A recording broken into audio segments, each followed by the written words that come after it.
All right, we're here. We made it. Welcome, guys. Hello. Who are we here with? Pink shirt.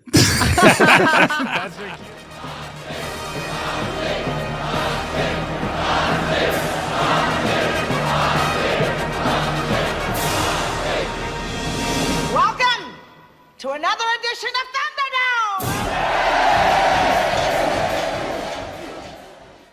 Thunderdome. Jigar, Shah. Timothy Hade. I would say both of you need no introduction, but Tim, do you? Yeah, probably. I mean, I definitely need more of an introduction than Jigar. I helped start a company called Scale Microgrids, and now I am semi-retired. I live in Santa Barbara. I'm just trying to make good things happen. And our first second-time recorder. Yeah, I'm That's very right. honored. That's the only accolade you need. Very honored. You guys are both semi-retired. What's the? Are you just hanging out? Like, are you on? Jigar made a Are you big just announcement tweeting? today. Or is going to make a big announcement tomorrow, but by the time you hear this, why don't you tell everyone about what you're doing with Multiplier? Wait, you just hijacked my show, man. That's all right. I mean, I was temporarily It was always going to retired, happen. but you know, like good things come to those who wait. That's very true. Can you just tell everyone what Multiplier is, though? Because I think it's super cool. I think in general, like when you look at infrastructure, we've been funding and working on infrastructure companies in the same way that we worked on .com companies in the late 90s. And it clearly doesn't work. Like the investors don't get 10x returns and the entrepreneurs are stressed out because they're expected to make 10x returns. And then they try too hard to like get customers to adopt their technology, but you can't break things and move fast and break things in infrastructure because the shit's got to work. And so like everyone's just getting all the wrong signals. And so we're basically working with a select group of companies to help them get better exits. We want folks to get paid. It's awesome. I'm a big fan. Who are you doing it with? I'm working with my good friend Jonathan Silver, who is my yang to my yin. And he's got more of the Wall Street background. I've got more of the entrepreneurship background. But it's an amazing, show of support already from companies that we've talked to. And so, Are you guys working with anyone yet? Any companies yet? we are. They haven't announced themselves yet, so we'll let them announce themselves. But I think the goal here is to like figure out how everybody wins more regularly, right? So we work with a few companies, but ultimately the key is to just change the way the ecosystem supports global infrastructure. It's very obvious that like we have gone from like page 27 of the paper to like the front page, right? Yeah. Everyone's like, Yeah. wait, you're supposed to be boring. Why are you on the front page, right? But, like when you talk to investors, they're like, well, you guys don't have as good of returns as this software company I invested in, or you don't have the same scaling impact as this national security or cybersecurity company I work with, right? And I was like, that's because if those companies don't work, it's sort of like, we tried our best. Like in our field, try your best, means someone might die. Someone might actually not get the essential services they need. And so I think that it takes us a little longer to get to exits. But when you talk to a lot of investors, making 18% returns on a regular basis is awesome. Yeah. I was like, well, then why the hell did you tell me you wanted a 10x return? They're like, well, we thought if we set the goal high enough, you might get an 18% return. I was like, that doesn't make any actually sense. changes your course then. It changes your course. You make different decisions. You spend I think too much money. software companies are learning that too, though. They're not all 10, 100x. There's a lot of 18%ers out there too. So Well, that is 100% true. But I do think that entrepreneurs are crushing it. It's time for the ecosystem to figure out how to help that happen more regularly. Okay, but I did want to hear about what you guys are what two DERS legends are doing in their free time. Yeah. Do you guys have any are you out in the shed tinkering with some Picking up wind machine surfing or what's your Well, I mean, I can answer for myself. Backyard, hydro. I have my hobby is raising my 3 kids. It's the hardest thing I do. I have a 7-year-old who's really into sports, so I spend approximately 40% of my time driving that child to and from sporting events. And the other 60% of my free time I spend handling my 5-year-old daughter, who is the kid who has as close to Tim Hade's personality as any of my children. So That's terrifying. no negotiating. Yeah. We don't negotiate with terrorists. And then my youngest son Henry, who's 2 years old, we call him Hank the Tank, who likes to run into walls and break things. And I don't know. That's what I do, man. I hang out with my kids, and then I talk to Jigar, and we try to find some good things to spend our time on. But the one thing that became very clear is 2 weeks into my retirement, my wife asked me to go back to work. So me standing around the house, criticizing her approach to taking care of our children was not going to work for long. So I'm back in the office every day trying to figure out how I can be most useful to the movement. That's the plan. I love that the child who runs into walls and breaks things is not the Tim Hade energy child. Like, that's really saying something. That's true. So that aspect of his personality is definitely didn't come from his mother. I'm excited for your family when they're all like teens. I feel like it's going to be a that makes one of us. very, very interesting household. What about you, Jigar? Hobbies? Well, you got your lake house. I do. And it's funny because I was talking to the woman who runs the Tesla, Powerwall business. She's, like a baller who like has had like 4 big jobs at Tesla. And I was like, why did I get this email that says I have to physically go to my lake house and do this 16-step process to fix the Powerwall Plus that I have installed there? Why is it that this app doesn't just like self-reset this thing? And then she said, just give me your code number. I can reset it from my computer. And I was like, what is going on around here? How is it that like I can't reset it from the app, but you can reset it from your computer if I give you the serial number? This doesn't make any sense at all. And then in the meantime, like they send over the air like updates to your like car, your Tesla car. How does that go when you call the customer service line? It's like, hi, this is Jigar Shah. I'm a Powerwall customer. So you're just making feature requests? It goes really badly. So I also put a commercial semi-connect sort of charging station into my house, right? And then I call because it doesn't work half the time. And like this guy from India, of course, picks up and then, like thinks that we're brothers. And I'm like, we're not brothers. Like my charger doesn't work.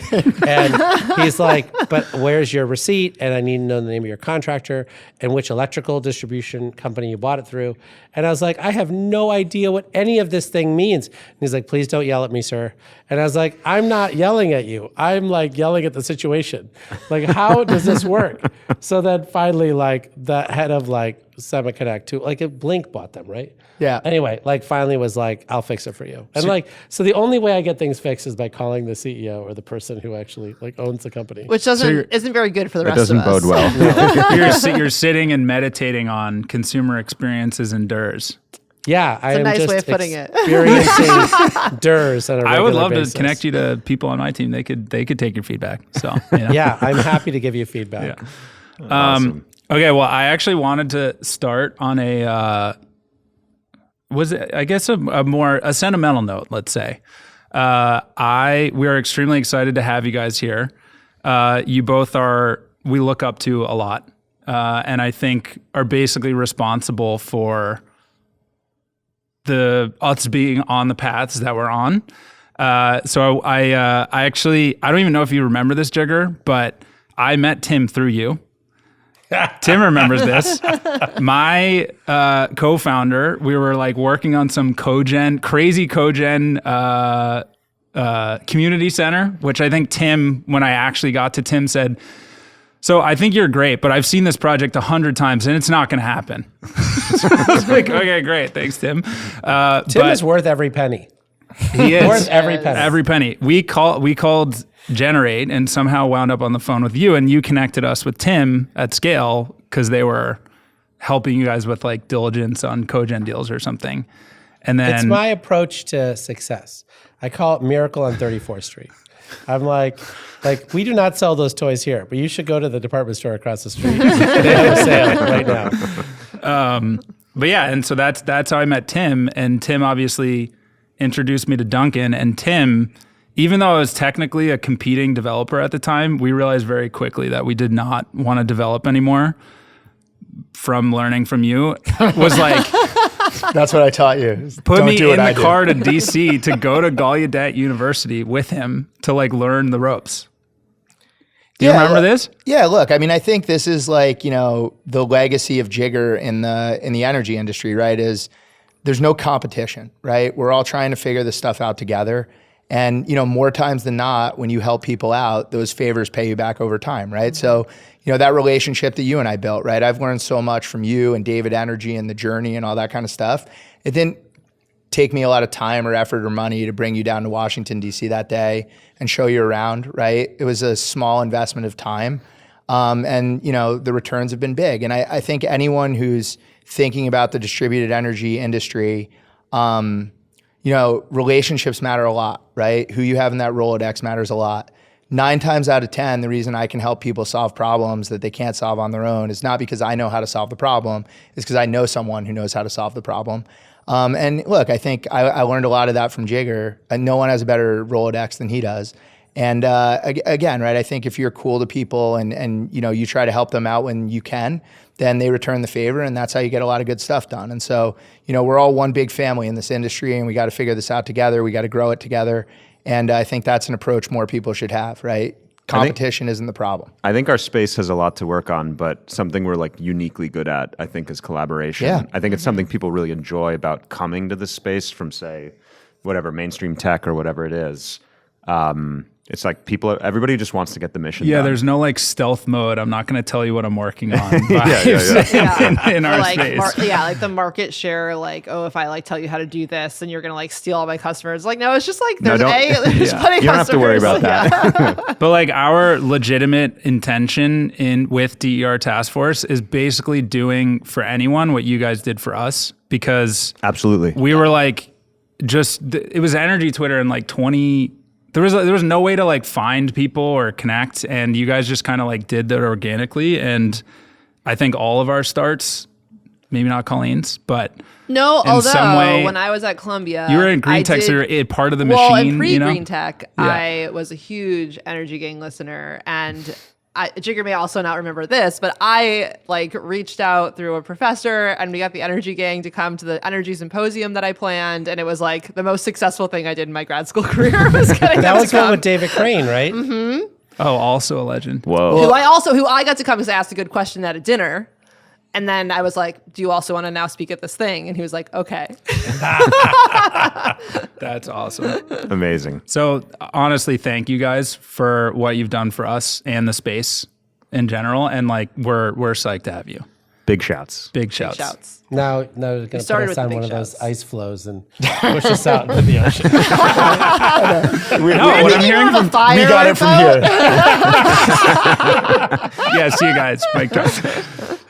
No, but actually, can I skip? We're going to come back to those because I do want to talk a little bit about how I think somehow scale is still underrated. Like you guys are still like doing some of the most advanced microgrids in the US, at least if not on the planet. And like when I was in Texas, like we were trying to figure out microgrids and we were like trying to develop this project, and Scale was the only company we found. So we actually knew you before Jigar introduced us as like the only people being like solar storage gas microgrids are the way to go. And it was like a crazy idea at the time. Like I think it's still underrated. It's still kind of like a controversial idea. it's still it. I mean, Duncan just wrote this white paper about how obvious it is to do. Yeah. And got like blown up on Twitter for being a maniac, like 10 years into you guys building these across the country.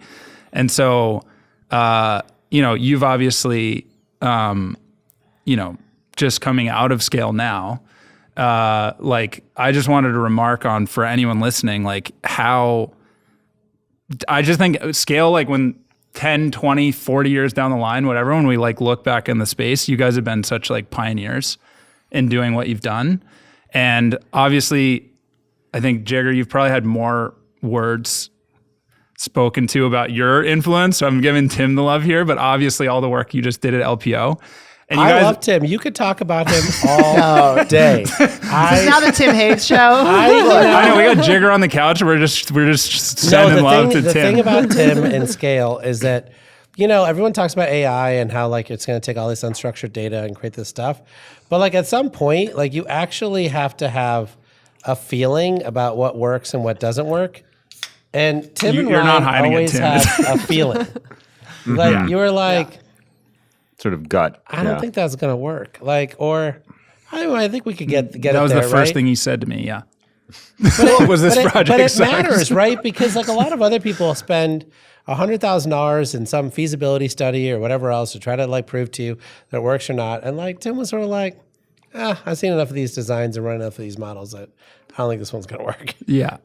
Yeah, look, I think one of the things, and thank you for embarrassing me. Look, I think You're definitely not coming back. I think for first of all, This is it, Tim. Enjoy it. every DER company is underrated, right? And that's what I hope we get to talk about today, right? Which is the market is wrong about DERs, right? And what the next 4 years are going to look like and what the next 40 years are going to look like. And so every DER company is underrated. But look, I think part of this with scale, and Duncan was a huge part of this as well, is a huge competitive advantage of ours was ignorance of like the culture of natural gas and renewables, right? And so we approached this from a purely technical standpoint. And we were like, how do you build, this is 2015, how do you build a behind the meter microgrid that offers the best value proposition to the customer and the grid? And the answer to that was a combination of natural gas, batteries, and solar. And then we went to the market and they were like, we can't do that. And we were like, why? And they were like, because the natural gas industry and the renewable industry doesn't like each other. And we were like, well, what does that have to do with anything? Like, in fact, like the natural gas company is willing to sell us engines and the battery company is willing to sell us batteries and the solar company is willing to sell us solar panels. And all they really care about is, can we build more, right? And so again, right, I think part of this, this whole problem that we have as a country right now is there's like two teams, right? And you're either part of like the fossil fuel, let's build, data centers on top of coal plants contingency, or you're like net zero, 100% renewables, we can't use anything else.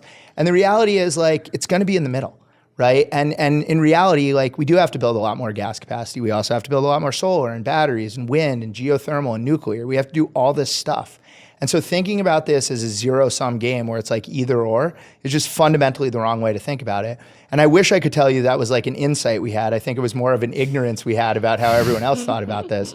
But it was a huge key to our success. And again, I'm really proud of it, but there's still a lot of work to be done. I love it. So we are going to do our normal intro we gotta- questions, but before we do, I'd also love to hear like from Jigar what you can share with us about, you're obviously just coming out of LPO, like the work you guys did there. And I know it's probably, there's a lot going on right now that's, you probably don't endorse. Fucked up. I'll put it that way. But like, yeah, I don't know. Can as you're coming out and looking at what's next, just like what, reflecting on like the work you guys did do at LPO, which obviously has been instrumental to the space. Yeah, we have had this extraordinary run of companies, right, that got started sort of in that 2014, 2015, 2016 timeframe. A lot of money came in 2018, 2019, and they were scaling up, right, across all of these different sectors, right? And when I was coming up, right, having started SunEdison in 2003, when you were successful at demonstrating your technology, your venture capitalist gave you a business card to their buddy in Shanghai.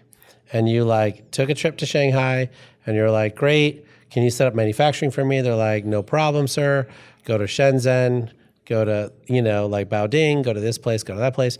And like, we got a guy and he'll take care of it, right? And actually they do, they just take care of it, right? And you never for a second thought that you were gonna try to do those big things in the United States. Yeah. You just never did. Not a chance. Yeah. No, you never called the governor of South Carolina and be like, let me just get a quote. No.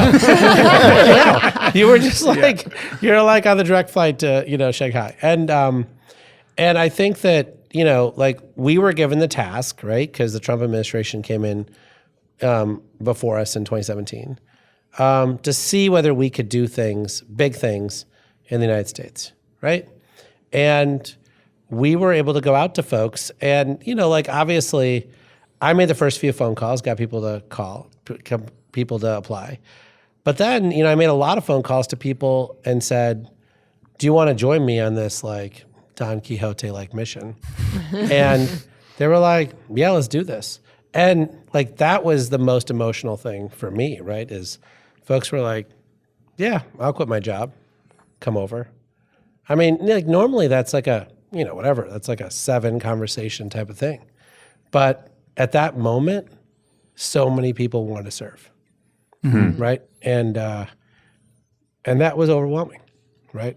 And did you go into that with the mindset that it's interesting? I had always thought of like probably how much you were thinking about pushing the DER's industry forward, but it sounds like from day one, it was also like making sure you can call this South Carolina governor, like we can do this in the US. And is there like one or the other that sort of dominated, or how do those things relate of thinking about, I want to push the DER's industry forward, but it has to be in the US? Like, was there any like tension there? Or how did you think about those things as being related? So, I mean, the LPO itself was not DER focused, right? It was broad. The Department of Energy specifically, I would suggest was like not really pro DERs, right? They weren't against DERs, but if you read all of their modeling, et cetera, and you said, where are the DERs? They're like, oh, they're not there. Like they're just sort of like blended into the number. It's like shadow power. Or whatever. Yeah. Right, Yeah. exactly, right? And so that really bothered me. So like I remember the secretary would have these like weekly or biweekly briefings just to get her up to speed on what's happening in the department. And I'd go to all these things and I'd be the annoying person going like, well, what about the DERs?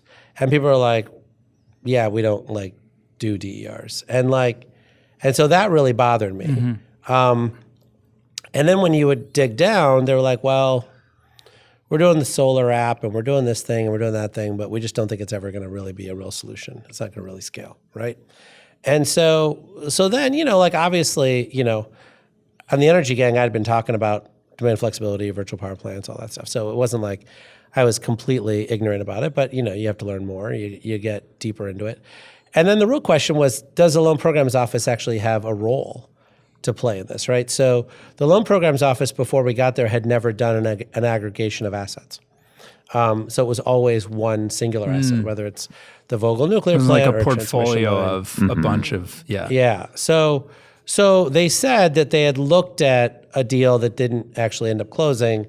And so we dug out all that legal work and put a lot of that stuff together and figured out how we could do it. And then, of course, you wanted to be like, you want to make sure where's the additionality coming from. You shouldn't be using government programs unless there was something that was happening that wouldn't have been done otherwise, right? Like software that hadn't really quite been commercially proven, or dispatch, or some of that stuff. And so that was extraordinary. And one of the great people that we brought on board was this woman, Elizabeth Wolf, who came out of the New York Green Bank. And she just went to work. And it was like, I mean, I've got a 9-year-old, and so like he's into Roblox and Minecraft and Factorio. There's this thing called like Doors. Have you ever seen Doors? So like it's like this dumb thing where they've got like these 5 colors, and it's like cyan and like like red and whatever, and they like try to like capture these kids. And in any case, like you're always like checking indoors. You're like going in, like is there like a monster there, et cetera. Like that was Elizabeth. She was like going across DOE, and she was like, oh, I got this guy and he's doing electric vehicle chargers and he thinks he can actually like provide these services to the grid, and I think he can get like these capacity payments or whatever. And she would check behind door number 1 and it was like, yeah, that's fine. Then she'd go into door number 2 and they were like, no way, we're never doing that, et cetera, and here's why, and whatever else. And so like she's a Harvard trained lawyer, thank God. And so like all she did all day was like navigate DOE. Like I think we had like 61 companies that she was like navigating DOE for. And everything from like manufactured houses who were like basically creating net zero like in their architecture such that they could actually integrate into the grid more easily and provide grid services, to like school bus fleets that basically were like, like featuring, virtual power plant stuff because they're parked most of the day, right? And it was just the craziest thing. I think we did ice storage, right? Like the craziest thing. And then along the way, like investors were saying, like, I don't really even understand the asset class. So then we were able to get the VPP liftoff report written. And even after we wrote that liftoff report, there's the first report was written by this woman, Jen Downing, who is The best. She's the legend. best. Yeah, she's great. Total legend. And an extraordinary rock climber. And she she's the nicest person ever. And I was just like, can you just find somebody over in the rest of DOE to take this over from us? And like, poor thing, like she must have gone to like 40 offices. I was like, we should not be running all of virtual power plants out of the low programs office. But Lord Almighty, I think we ran it till the final day. Yeah. We never found someone to like hand it off to. Everyone's like, no, it's not my office. It's not my office. And so like, it's sort of a weird thing because we worked so hard on it. And honestly, I think that it actually made a huge difference. I think there's a lot of people who now like feel they're part of one industry who previously thought they were disparate. I think we are now speaking with one voice to the electric utility industry, who now recognize that they're like decades behind where they need to be. I think regulators now recognize that 10% rate increases do not have to be a thing forever and ever and ever, and that we have all these solutions that, by the way, have already been fully deployed in the UK, but like maybe like they're not good enough for us. I'm not sure. And like that comes with having the backing of the Department of Energy. Yeah. And look, like, but Jigar's too modest to say this, but when we go back to sort of 2018, 2019, right? The thing that Jigar always used to tell us, right, is we're capable of doing big things. And I never really believed him, right? I was kind of under the impression that, we have all this process and all this red tape and, there's the federal government, but there's 50 state governments and there's 2,000 utilities and they all have their own rules. And, part of my thesis on this whole thing was like the only place this can come from is the bottom up, because the top down is too complicated. And look, I think, regardless of what's going on right now, the Biden administration's Department of Energy convinced everyone that we're capable of doing big things because they did big things. And like whatever happens from administration to administration, like that sentiment that now, permeates our industry, which is like, we don't need to be scared of stuff, right? We can do big things. We can get this stuff done. We have the right people, we have the right resources, we have the talent and the access to capital and all these different types of things. I think that's the legacy, right? The legacy of the Biden administration's Department of Energy is like, we can fucking do this, right? It's just a matter of being disciplined and, having a thoughtful approach to this stuff and collaboration, right? And so I think, we're all better off for the work that Jigar and his team and Secretary Granholm and Undersecretary Crane and all those folks did, Susan and Jamie, who are behind the scenes but are watching us do this podcast. I mean, it's just a remarkable group of people, and we should everyone in this industry, be very, very grateful to them for the work they did. And, again, to Jigar's point, like these are people who had a lot of options in their career, and what they chose to do is go take less money, to work harder than they would have in the private sector, to try to get this stuff done. And it's a great service they did to our country. And so I think we should all be eternally grateful for it. And, whatever happens, moving forward with politics, that sentiment that they created is going to last for a long time. Yeah. I love it. I mean, you guys are almost both saying something similar, which is like the indirect impact of quote, like additionality is like one, almost like the DOE is like a giant marketing platform for DERs. Like you got to talk to all these utilities, inform everyone like through the liftoff report. Like everyone was looking at this focal point, and it like legitimized the industry. And then also to Tim's point on just like the almost like the emotional sentiment of like, we need to do this stuff more so than, it's interesting you guys go there and not the like individual loans you made or anything. And yeah, I just wonder like how, even with the direction of the new administration, like do you guys think there's like the inertia of what the work that you guys did, like how it will continue to express? Meaning, maybe a VC used to give a card for Shenzhen, but now there is a bunch of stuff in the Southeast, for example, that's like manufacturing being built, and it's like whatever funding dries up, it feels like both emotionally from like the sentiment, to Tim's point, the Momentum. knowledge base of what people understand now is possible, and then even just like the actual steel in the ground, you don't like undo, like how does that perpetuate? There's durability there. Yeah. The thing I learned a long time ago is that you sit in this entrepreneurial venture, right? And you're working so hard, and that next contract really matters, right? And that next thing really matters. But what's holding you back is not that thing. What's holding you back is the permission structure that you're living in, right? The permission structure that we're in right now was built by Enron. Right? Yeah. It was built by Enron in 1998 and then reinforced by Pat Wood when he became the FERC chair under George W. Bush, right? And so in that permission structure, you build generation, you then upgrade transmission through CREZ lines in Texas, right? You then upgrade your distribution circuits, and then you deliver power. That's how it works, right? And the wholesale market prices are actually set by the natural gas generator, right? Because they're always The marginal unit. The marginal unit, right? That was the model. So the notion that DERs could actually be a part of this system that could actually meet, 50, 80, 70% of the total like sort of load growth or the need or the area, like was just not part of anyone's permission structure. Right? So then by definition, when you do your work, you're doing a bilateral trade between you and your customer, right? But the utility to this day does not even know that your asset exists, right? Remember, when we passed the California Solar Initiative under Arnold Schwarzenegger, one of the most controversial parts of that proposal in 2007 was that the solar industry had a requirement, even for residential solar systems, to provide 15-minute data to both the utility and the California ISO.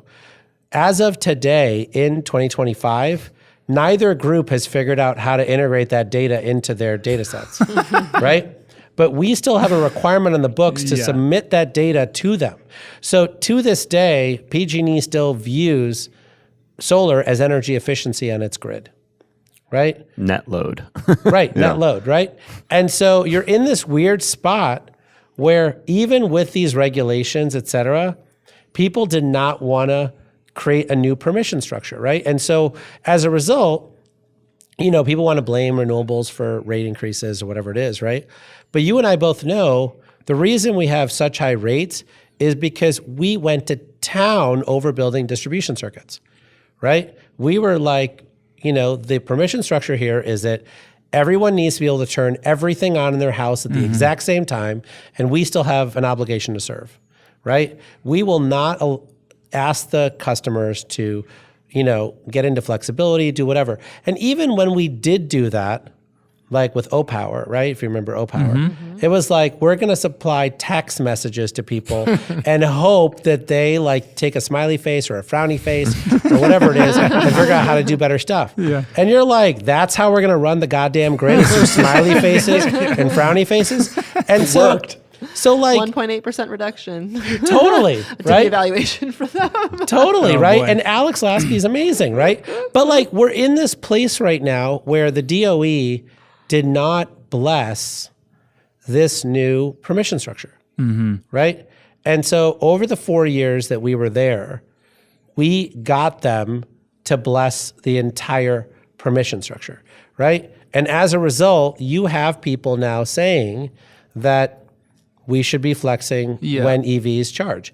We should be doing distributed capacity procurements in Excel Minnesota's territory. Like Rocky Mountain Power is saying, instead of actually dispatching a natural gas peaker plant, we're going to dispatch residential batteries 6 times a day, right? It's nuts as to what kind of impact you can have in that like thing, but you have to be intentional about it, and we were.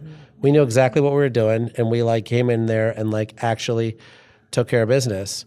But do you, I mean, I do think this at the end of the day is almost like the most interesting core question in our space is like how compatible whatever the new permission structure is with the Enron permission structure.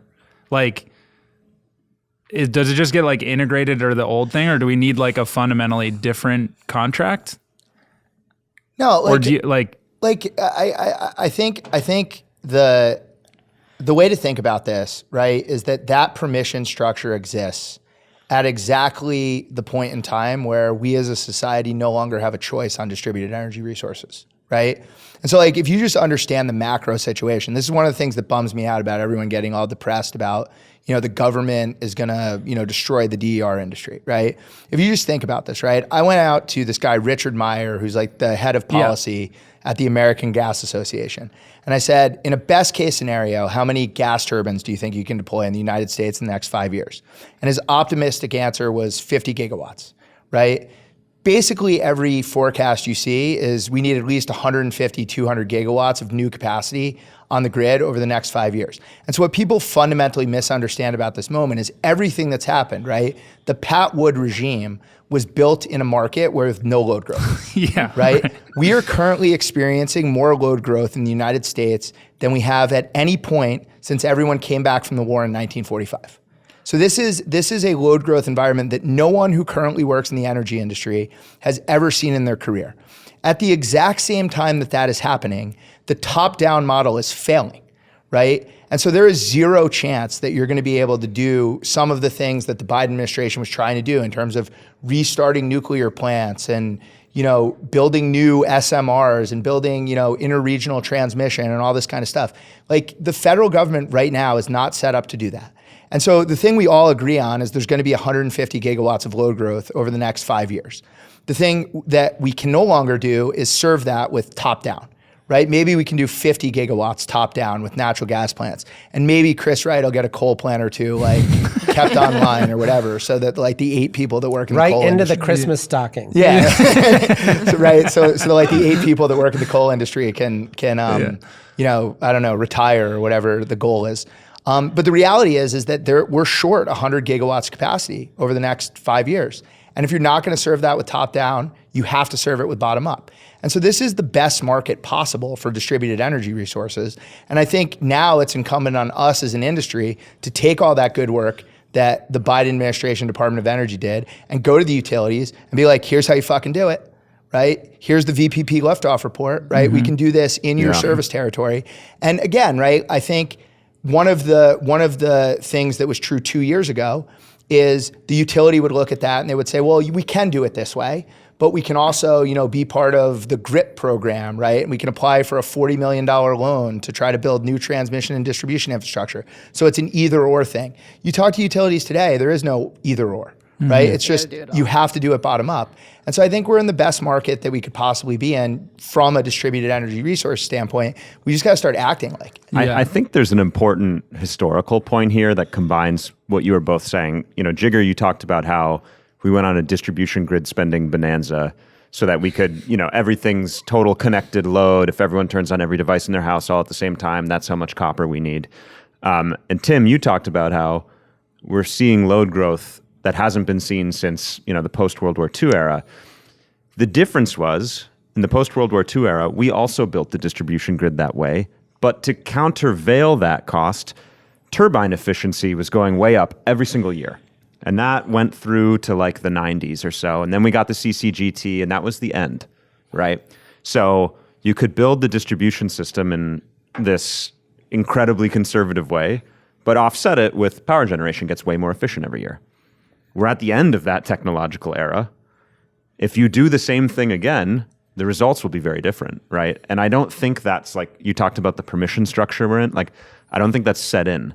There's no CCCGT coming out, right? Like there's no 80% gas turbine. Solar just real quick, like the one thing I'll disagree with that you just said though, right, is like there is a recognition that has to change. And that recognition comes in the form of affordability. Right? Yeah. So if you go talk to any utility executive right now and you ask them, what's your number one priority? It's affordability. That's true in California. It's true in Oklahoma. It's true in Louisiana. I think 1 in 6 Americans is currently behind on their utility bills. Just like think about that, right? 1 in 6 Americans right now today can't afford to pay their utility bills at the same time that we're talking about rate basing data center build outs, right? Like we're the trajectory that we're on is not sustainable. And this is my point. No longer can we count on just GE to fix it with innovation. Correct. Well, no, you're exactly right. We can't, and clearly, if we keep trying to do stuff exactly the way our grandparents taught us to do it, like it is going to be so unaffordable that like we're just not going to get there, right? Like we invented the internet, we probably should use it for the electric industry. It's an amazing time to be here, and I think as Tim was saying, I think one of the things that we really have to figure out how to do is when you're like 81% of all capacity added with solar and batteries, right? And then you have wind and nuclear and geothermal that got you to like 90. No one ever mentions hydro. Feels like we've just written it off. Fair. Well, there's no new hydro. Well, yeah, hydro's like it's there. It's I stable, know, but they it's have for so us. many new technologies. It's a fair too. point. Yeah. But we should just end H. We're in this place right now where we're so dominant and we act so fragile, right? We're like, meaning like the DERS new industry? energy. Or the DERS new industry, energy, right? Yeah. They're just like, net metering. I didn't need it. Otherwise, I can't win. Or like, I just can't build solar less than $3 a watt. You just don't understand, Jigar. I have to like do this permitting thing and this fire check and this interconnection and this other thing. And oh my God, and it's so hard. And I was like, well, then fix it. The hell? And they're like, but Jigar, we can't fix it. I was like, well, then just illegally install it. Like, don't tell anybody and just put it in.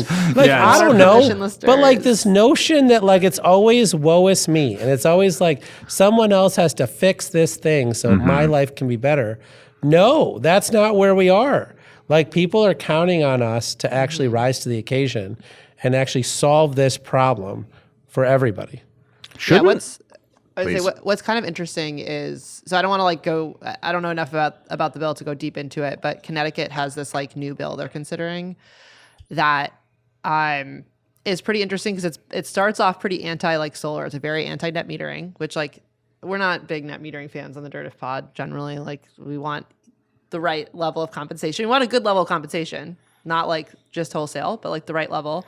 But then it's like very pro batteries, storage.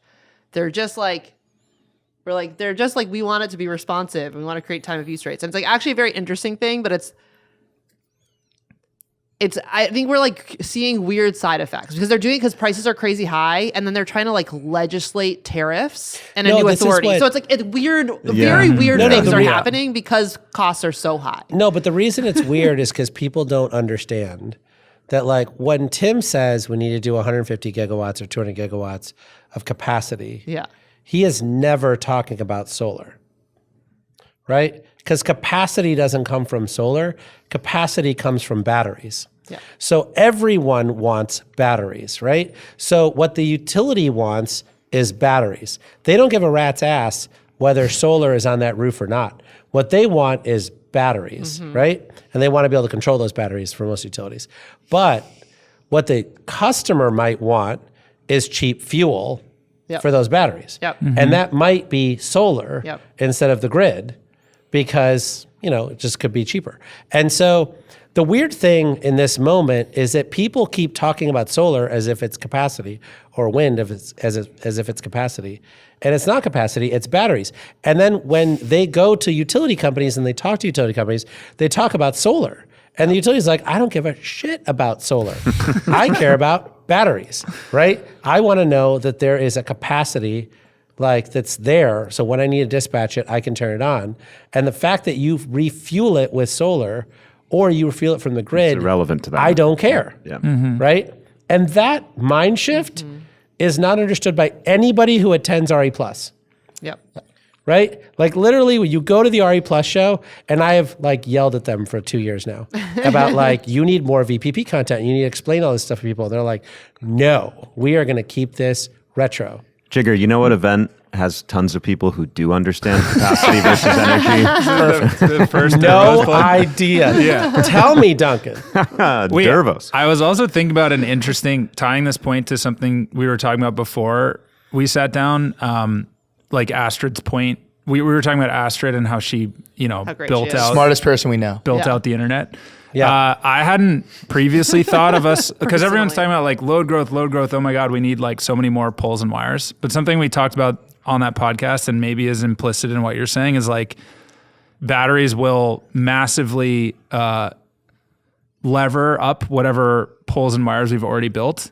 Yeah. And so you're almost saying like, not only that, like we overbuilt the distribution grid already.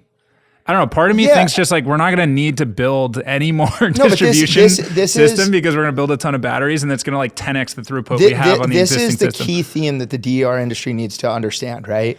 Is we already have all the distribution capacity that we need. What we aren't doing is using that distribution capacity efficiently. Yeah. And the problem with building more poles and wires is poles and wires cost money.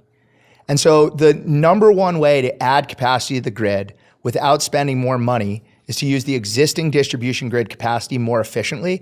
And there's so much meat on that bone, right? And look, I think one of the And people are eating Yeah. a lot of protein powder. I mean, they're bulking up, right? It's not just the meat on the bones from like thermostats and water heaters and behind the meter batteries and EV chargers, but pretty soon we just finished a NEMA V2G standard, right? So pretty soon you're going to drive your car into your garage and your whole house will just be able to run off your car. Yeah. And by the way, right, like just to be clear about this, there is bipartisan support for doing that. Yeah. Right? The Tripartisan support if you count Rand Paul. Yeah, there you go. there you go. Like look, I think the thing that's important for people to understand in this moment though, right, is I think one of the unintended consequences of the Biden administration and the LPO and the way that, the remarkable job that we did at the federal government over the last 4 years is that state regulators, state legislators, utilities became dependent on the federal government. And so when you would go try to have a conversation with a regulator or a legislator, oftentimes they would just say like, well, let's wait and see what Jigar says. Right. And That's usually what I say too. yeah. No, but right, like, no, for real, right? I think the way that the industry was kind of functioning is we're going to look to the Biden administration, the really smart people at the DOE and the national labs and all these different people to tell us how to do what we need to do, right? So we know we need to deploy a lot more DERs. We know we don't know how to do that. We're going to wait on the Biden administration to tell us how to do that. Mm-hmm. So the thing that's important is they all understand that they need to massively accelerate the deployment of DERs. And now they know that the help is not coming from the top down. And so the difference in the tone of conversations that I've had with utilities and regulators and state legislators over the last 3 months is like very, very, very positive, right? Because now you go to people in Connecticut and you say, look, like electricity is unaffordable, right? Like something like Connecticut's worse than the national average. I think it's something like 1 in 4 people in the state of Connecticut is behind on their electricity bills or something like that.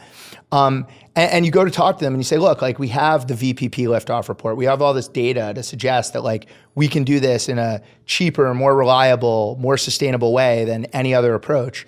And people listen, right? And so I think ultimately, like what we have right now is a business model problem. We have the technology to do this. What we don't have is like the permission structure per se at the local or the state level, but like people aren't opposed to it, right? People have open minds and they're thinking about this stuff. And like you see that happen in states like California, where I spend most of my time, right? Is the difference in tone between what the conversations that we're having in April of 2025 and the conversations we're having in April of 2024 is like very different. Well, just to your point, right?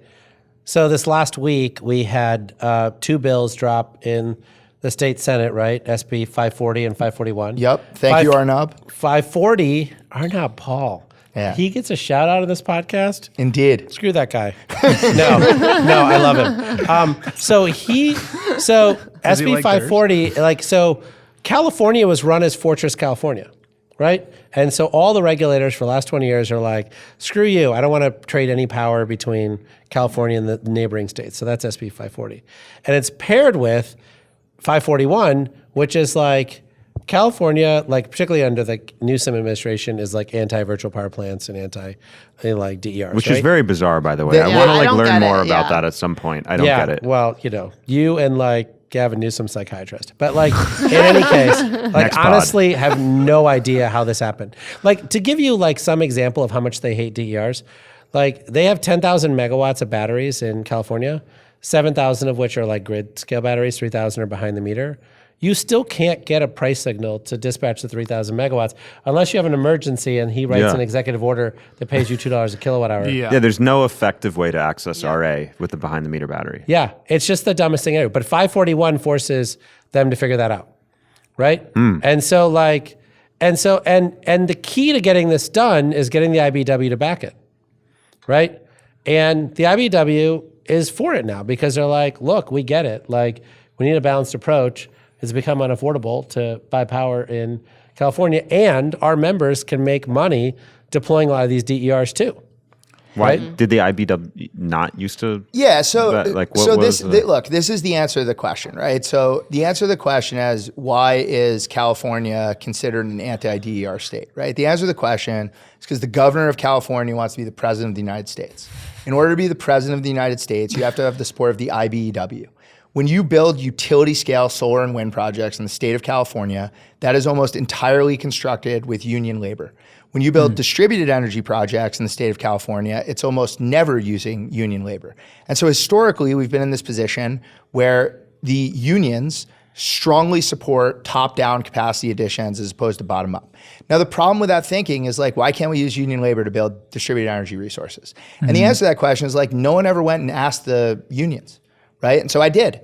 Right? And I called Jigar and I was like, hey, can you introduce me to the person that runs the IBEW in California? And he did. And we had a conversation and I said, look, like, how do we make this work? Right? And we haven't figured it out yet, but like the reason that all these bills are coming to fruition is because the IBEW now understands that capacity additions are going to come from the bottom up, not the top down, and they need to get in on that game. And therefore they need to work with people like me to figure out how to do that. And so look, I think like, part of the problem with this is that our industry in general is, I would say, fairly naive, and I include myself in this, when it comes to politics, right? And like the reality of the situation is like the energy industry is a political animal, right?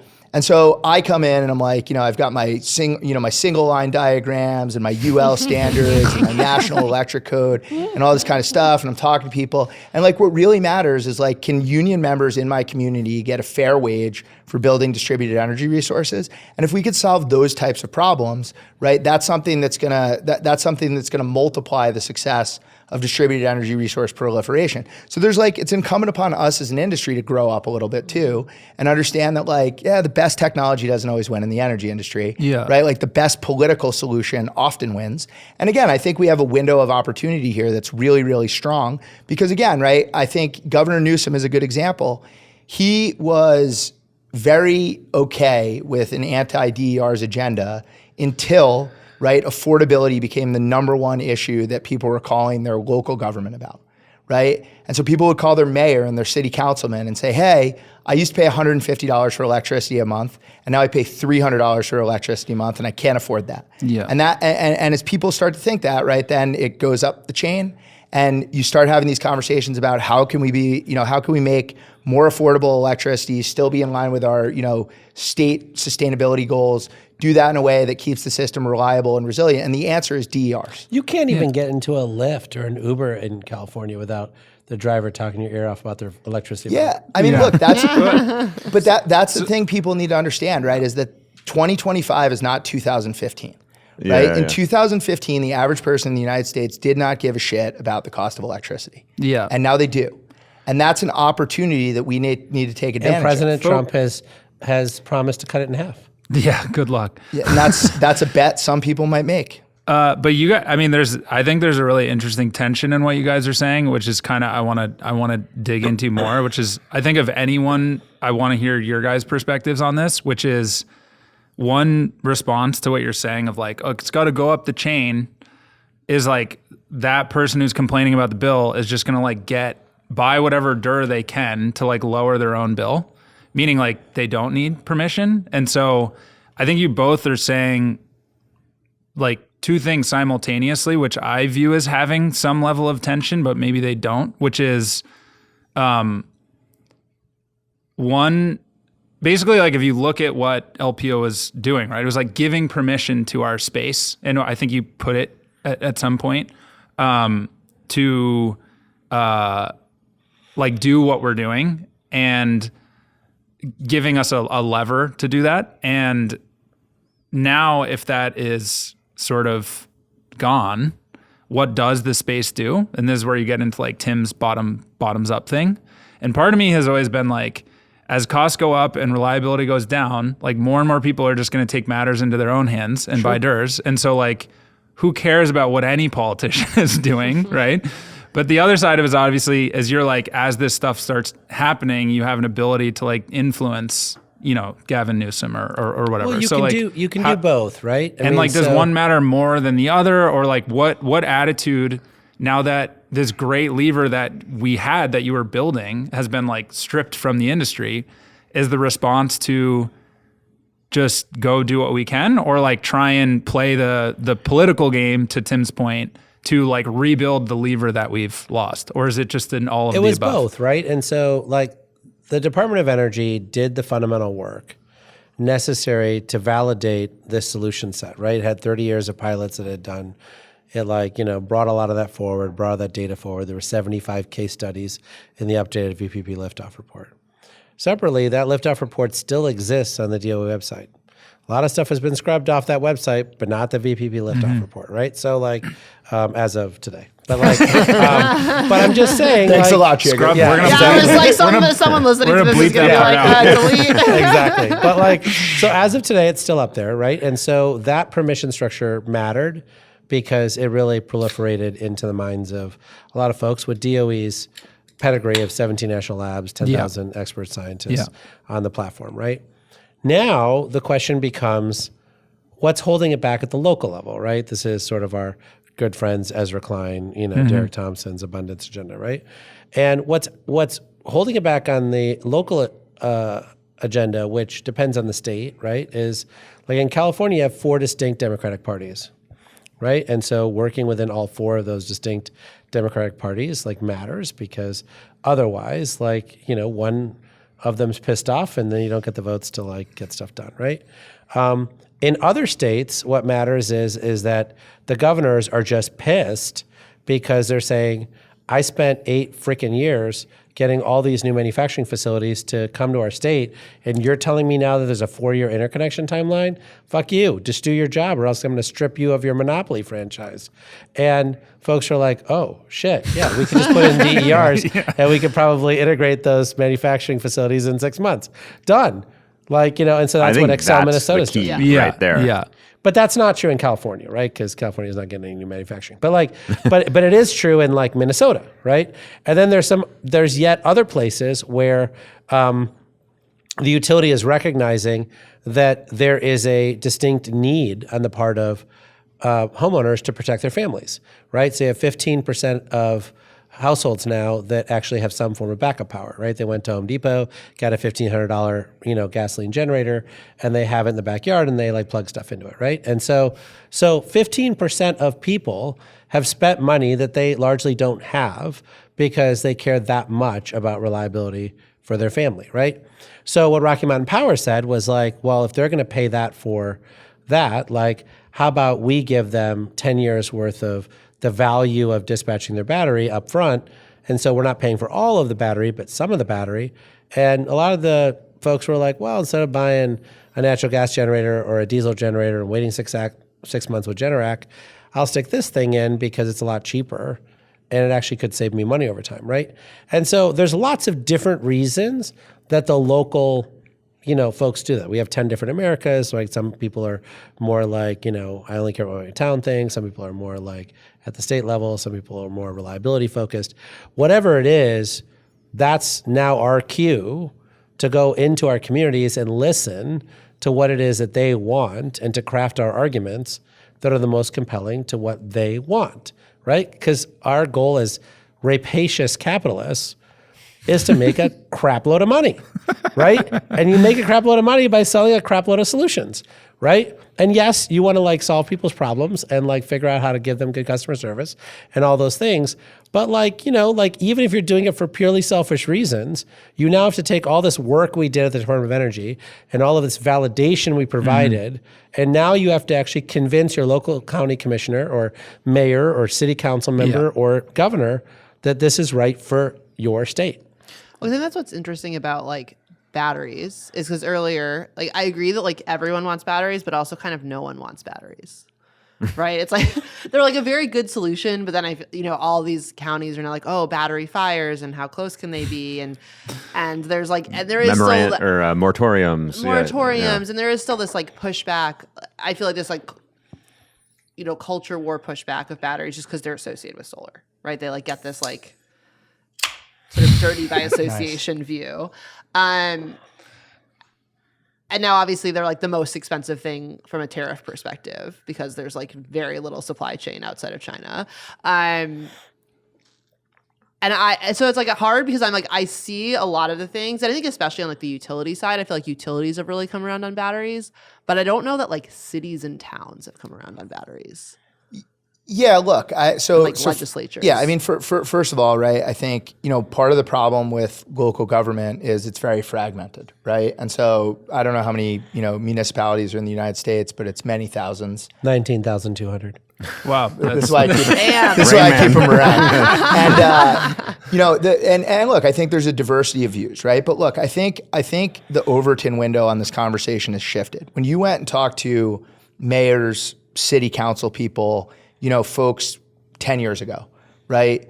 And you talked to them about DERs. The first question was like, what's that, right? 5 years ago, the conversation was all about like, what role do DERs play in this ecosystem, right? Is this, something that's, 2% of our total demand, or is this something that's 20% of our total demand? Now the conversation is, how do you deploy as many DERs as possible in this locality as quickly as possible, right? It's a conversation about how, not what to do. And that's where I think, we as an industry have a big role to play because, look, the reality is like local governments do not have 19,000 scientists at the national labs that they can ask questions to, right? Like the mayor of Santa Barbara, who's a friend of mine and a big advocate of like DERs, like you have to sit down with these people and you have to explain to them like, this is how this works, right? And here are the pros and here are the cons. And, battery fires are a real thing, but like, having a moratorium on batteries because of battery fires is like having a moratorium on cars because of accidents, right? Well, we also can move away from NMC batteries for sure, right? There's a lot of and there are things that we need to do, but ultimately, right, people understand that this is a must do. Right? And the pressure is coming to them from their constituents who are complaining constantly about affordability, right? And so look, from a bottom-up standpoint, the energy industry is driven by affordability. From a top-down standpoint, it's currently driven by national security. And if you think about this from a national security standpoint, or you think about this from an affordability standpoint, the answer is like as many DERs as we can possibly build as an industry is what's required in this moment. And so like people get that, right?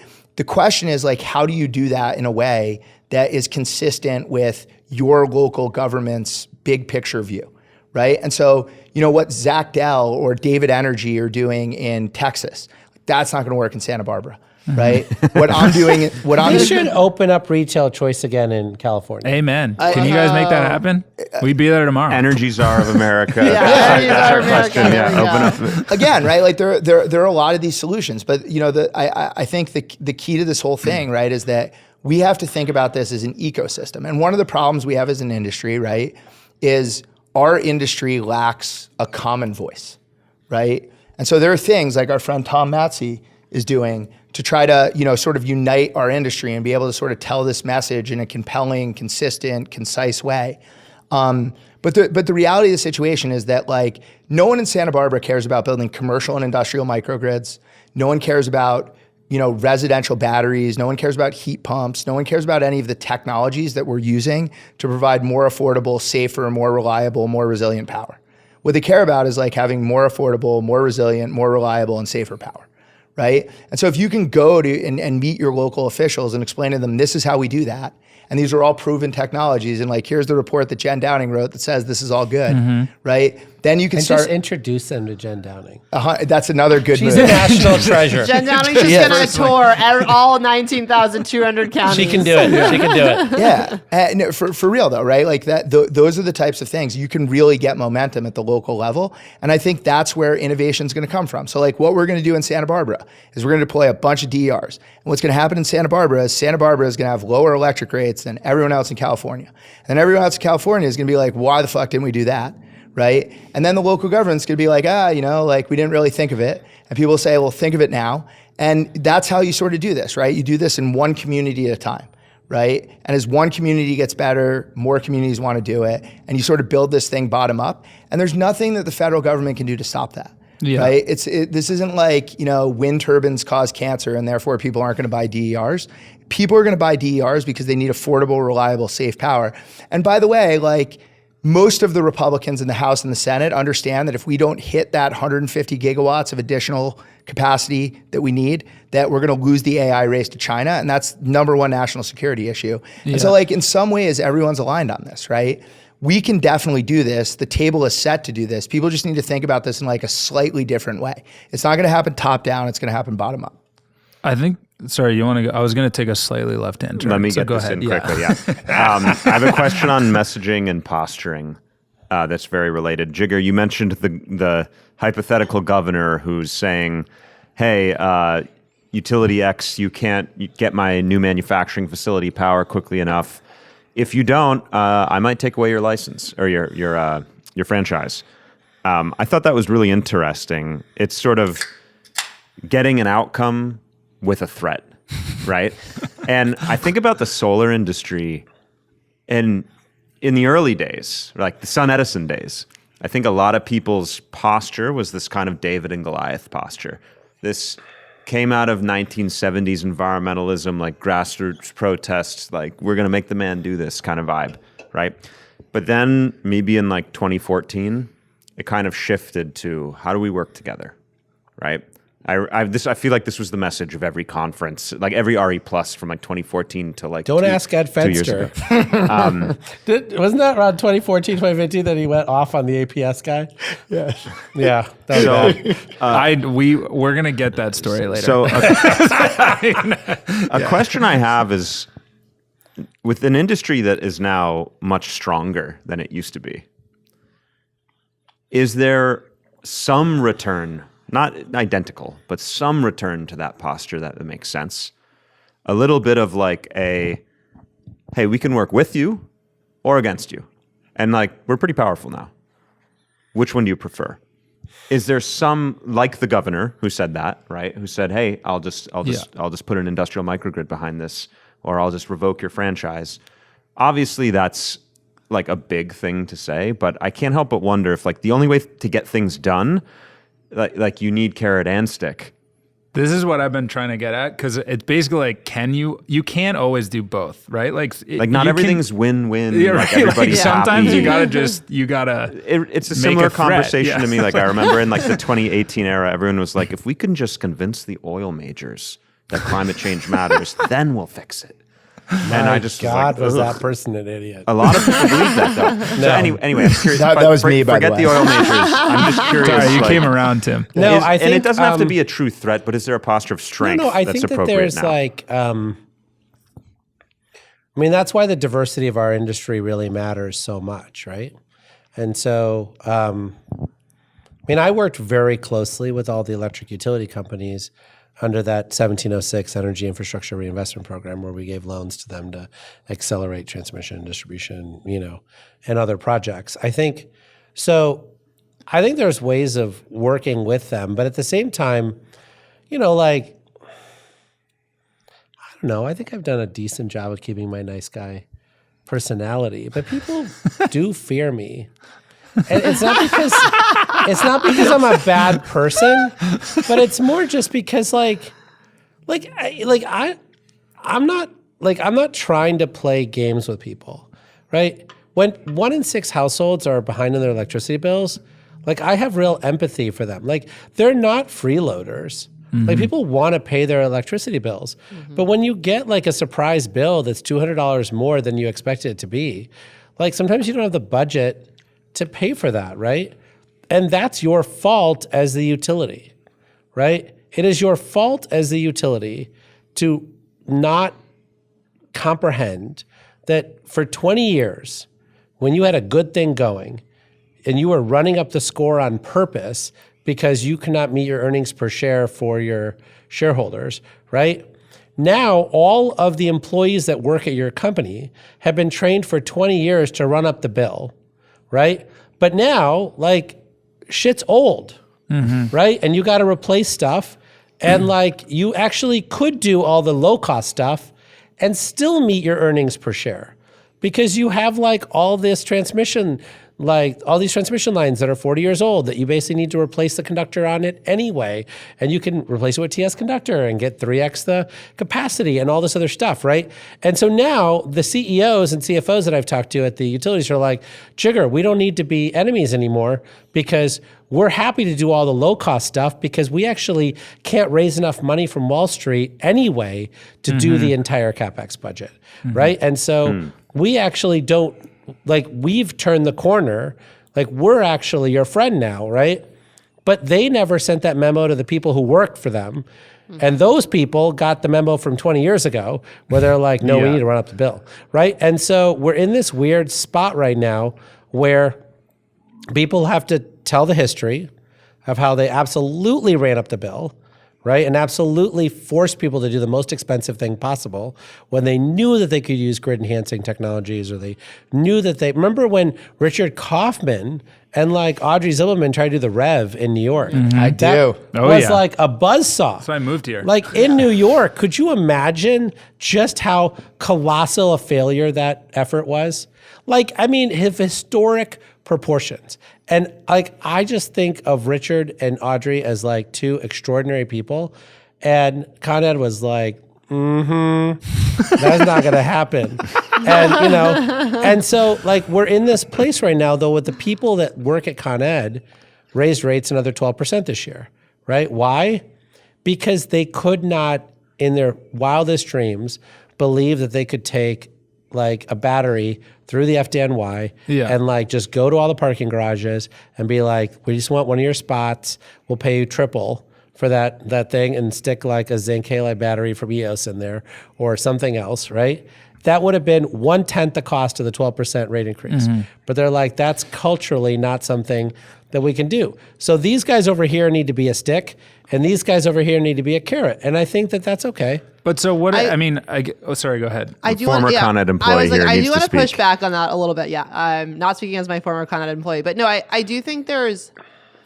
So one of the things that I used to think about at Con Ed a lot, that I didn't speak about a lot at the time, but most of not most of the rate increases, certainly the very, very small portion of that, but a lot of the clean energy technology upgrades and like costs that the state comes around and blames utilities for are mandates from the state. And they're like effectively a tax that's passed through without being a tax that they can then go yell at the utility for.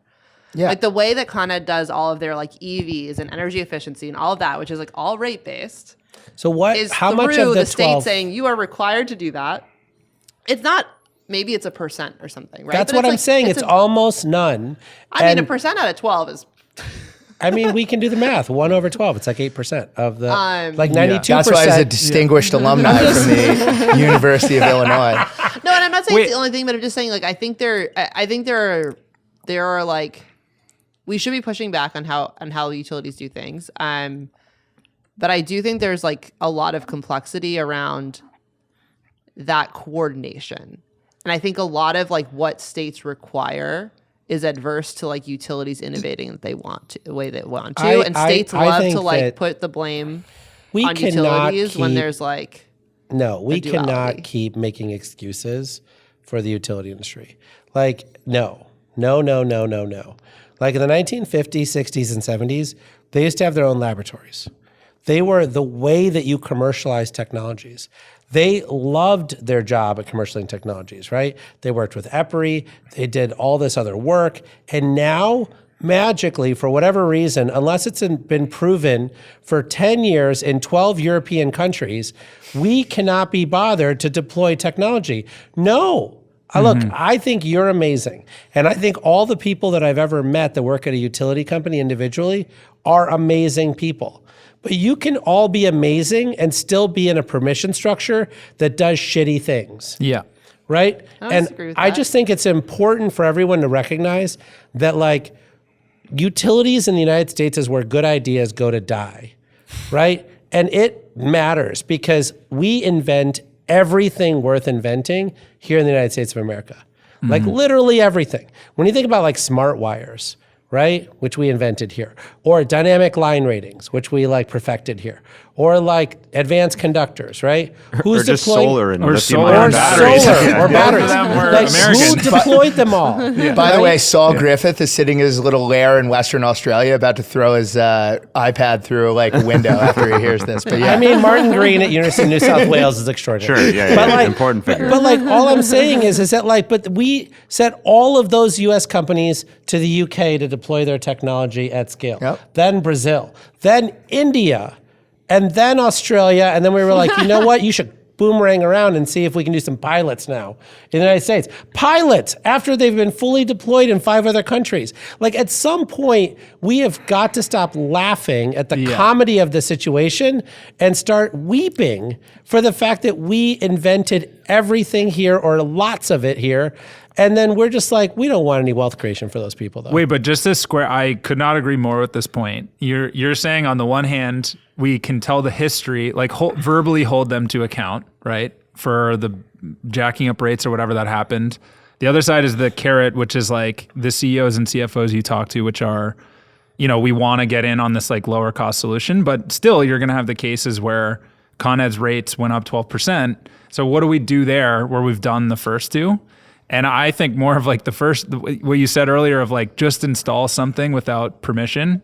Because we've always talked about wanting to have a DR well, that is task going to force happen, legal and I am fund. certainly not endorsing it. Yeah. But Lord, like, I mean, if But you why not endorse pain, it though?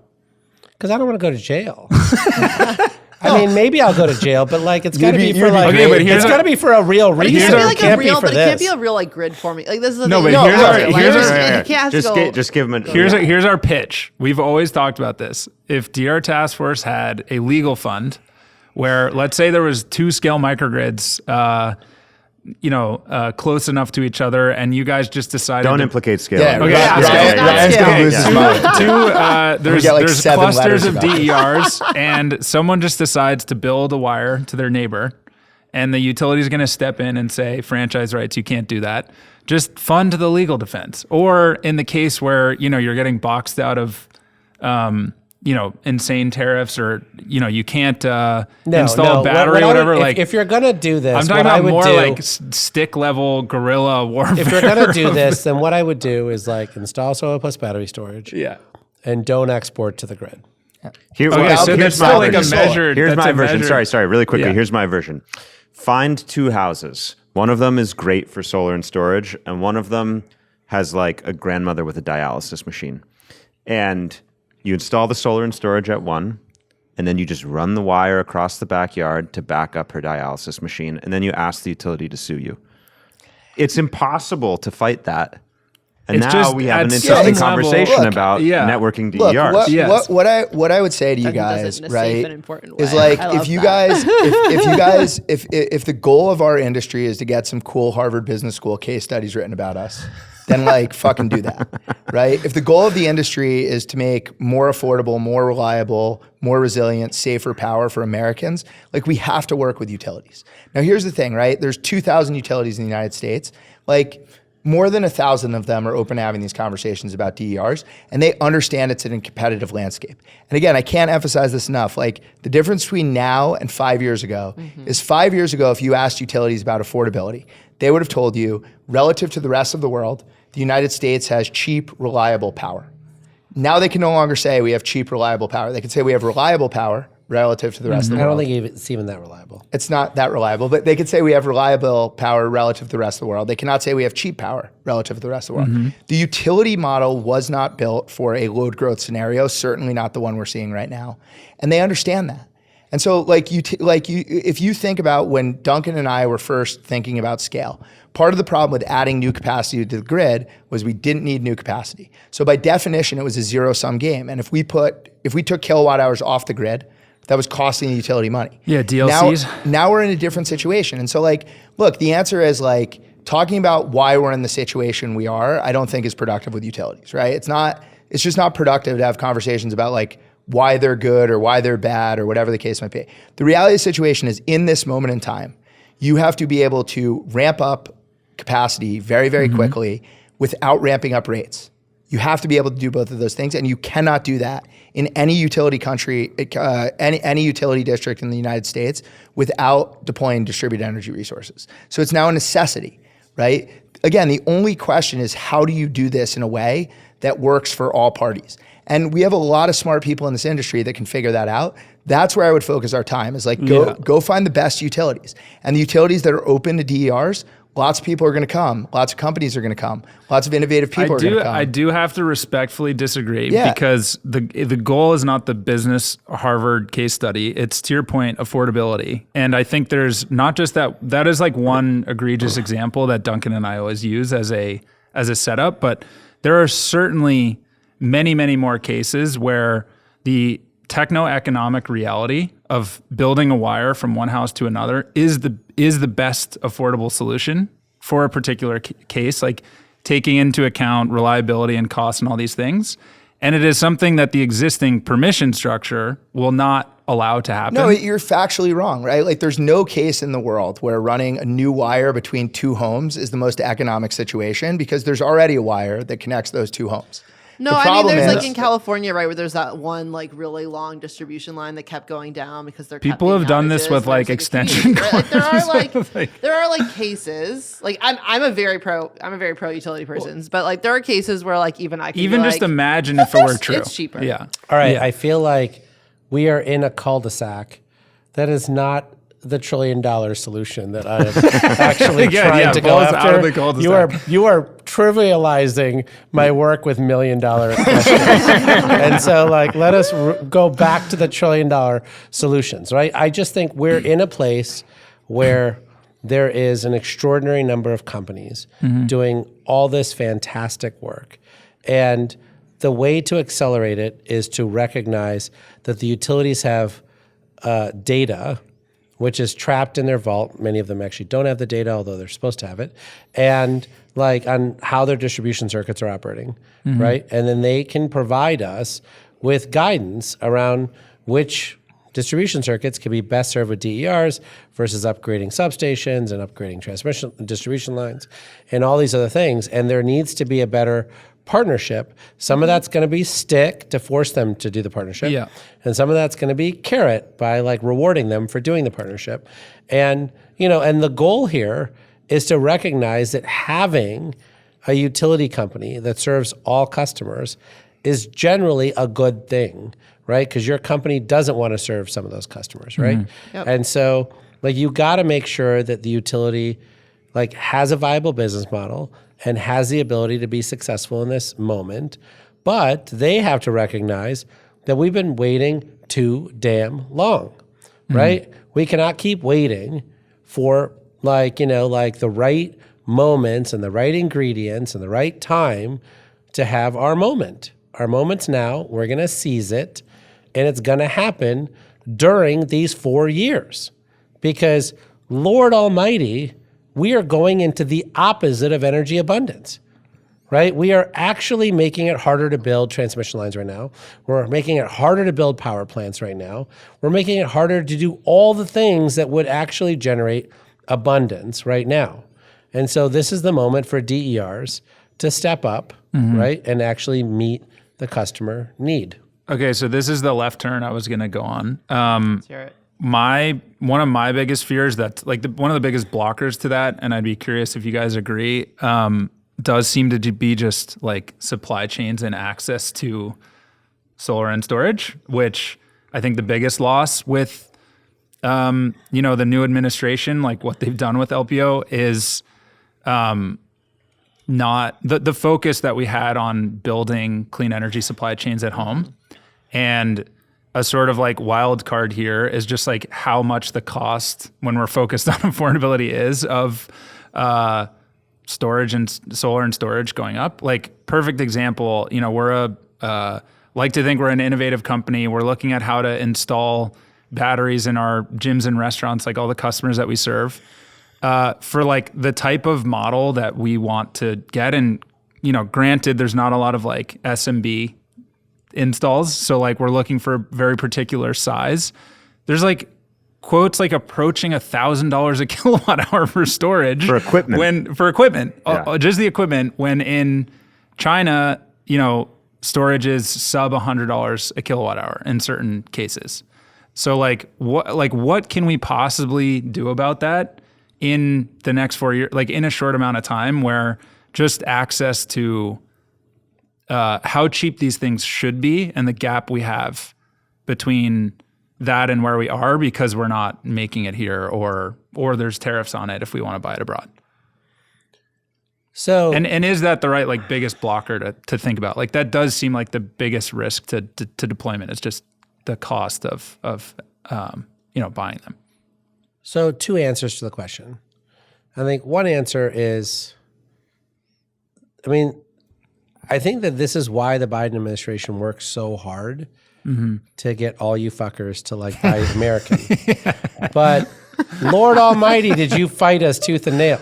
Yeah. Like when we used to go to people, we had like 32 solar manufacturing plants. You're ready saying to go. like the DERS industry of like every industry. Course. Yeah, all of us. Every industry was like, I don't know if I want to sign a long-term contract for those solar panels. Like I might save like 2 cents a watt by buying it from this other group. And so and because they didn't have offtake agreements, some of those solar manufacturing plants didn't get built. So now if you give them the offtake agreements, they could start construction this week, but like they're not going to be done for another year, right? And so like this is why diversity of supply chain actually matters and why President Biden talked about it so much, right? And so like I'll give you an example, like both Ford Motor Company and General Motors has one of their 3 battery plants is empty because they were going to put in stationary solar or stationary storage, but no one signed contracts and so they didn't put it in.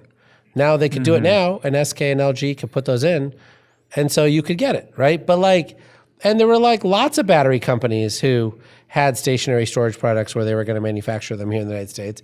But people were like, Jigar, I got a quote for $64 a kilowatt hour. And like all those fuckers were on Twitter going like, look how cheap it is.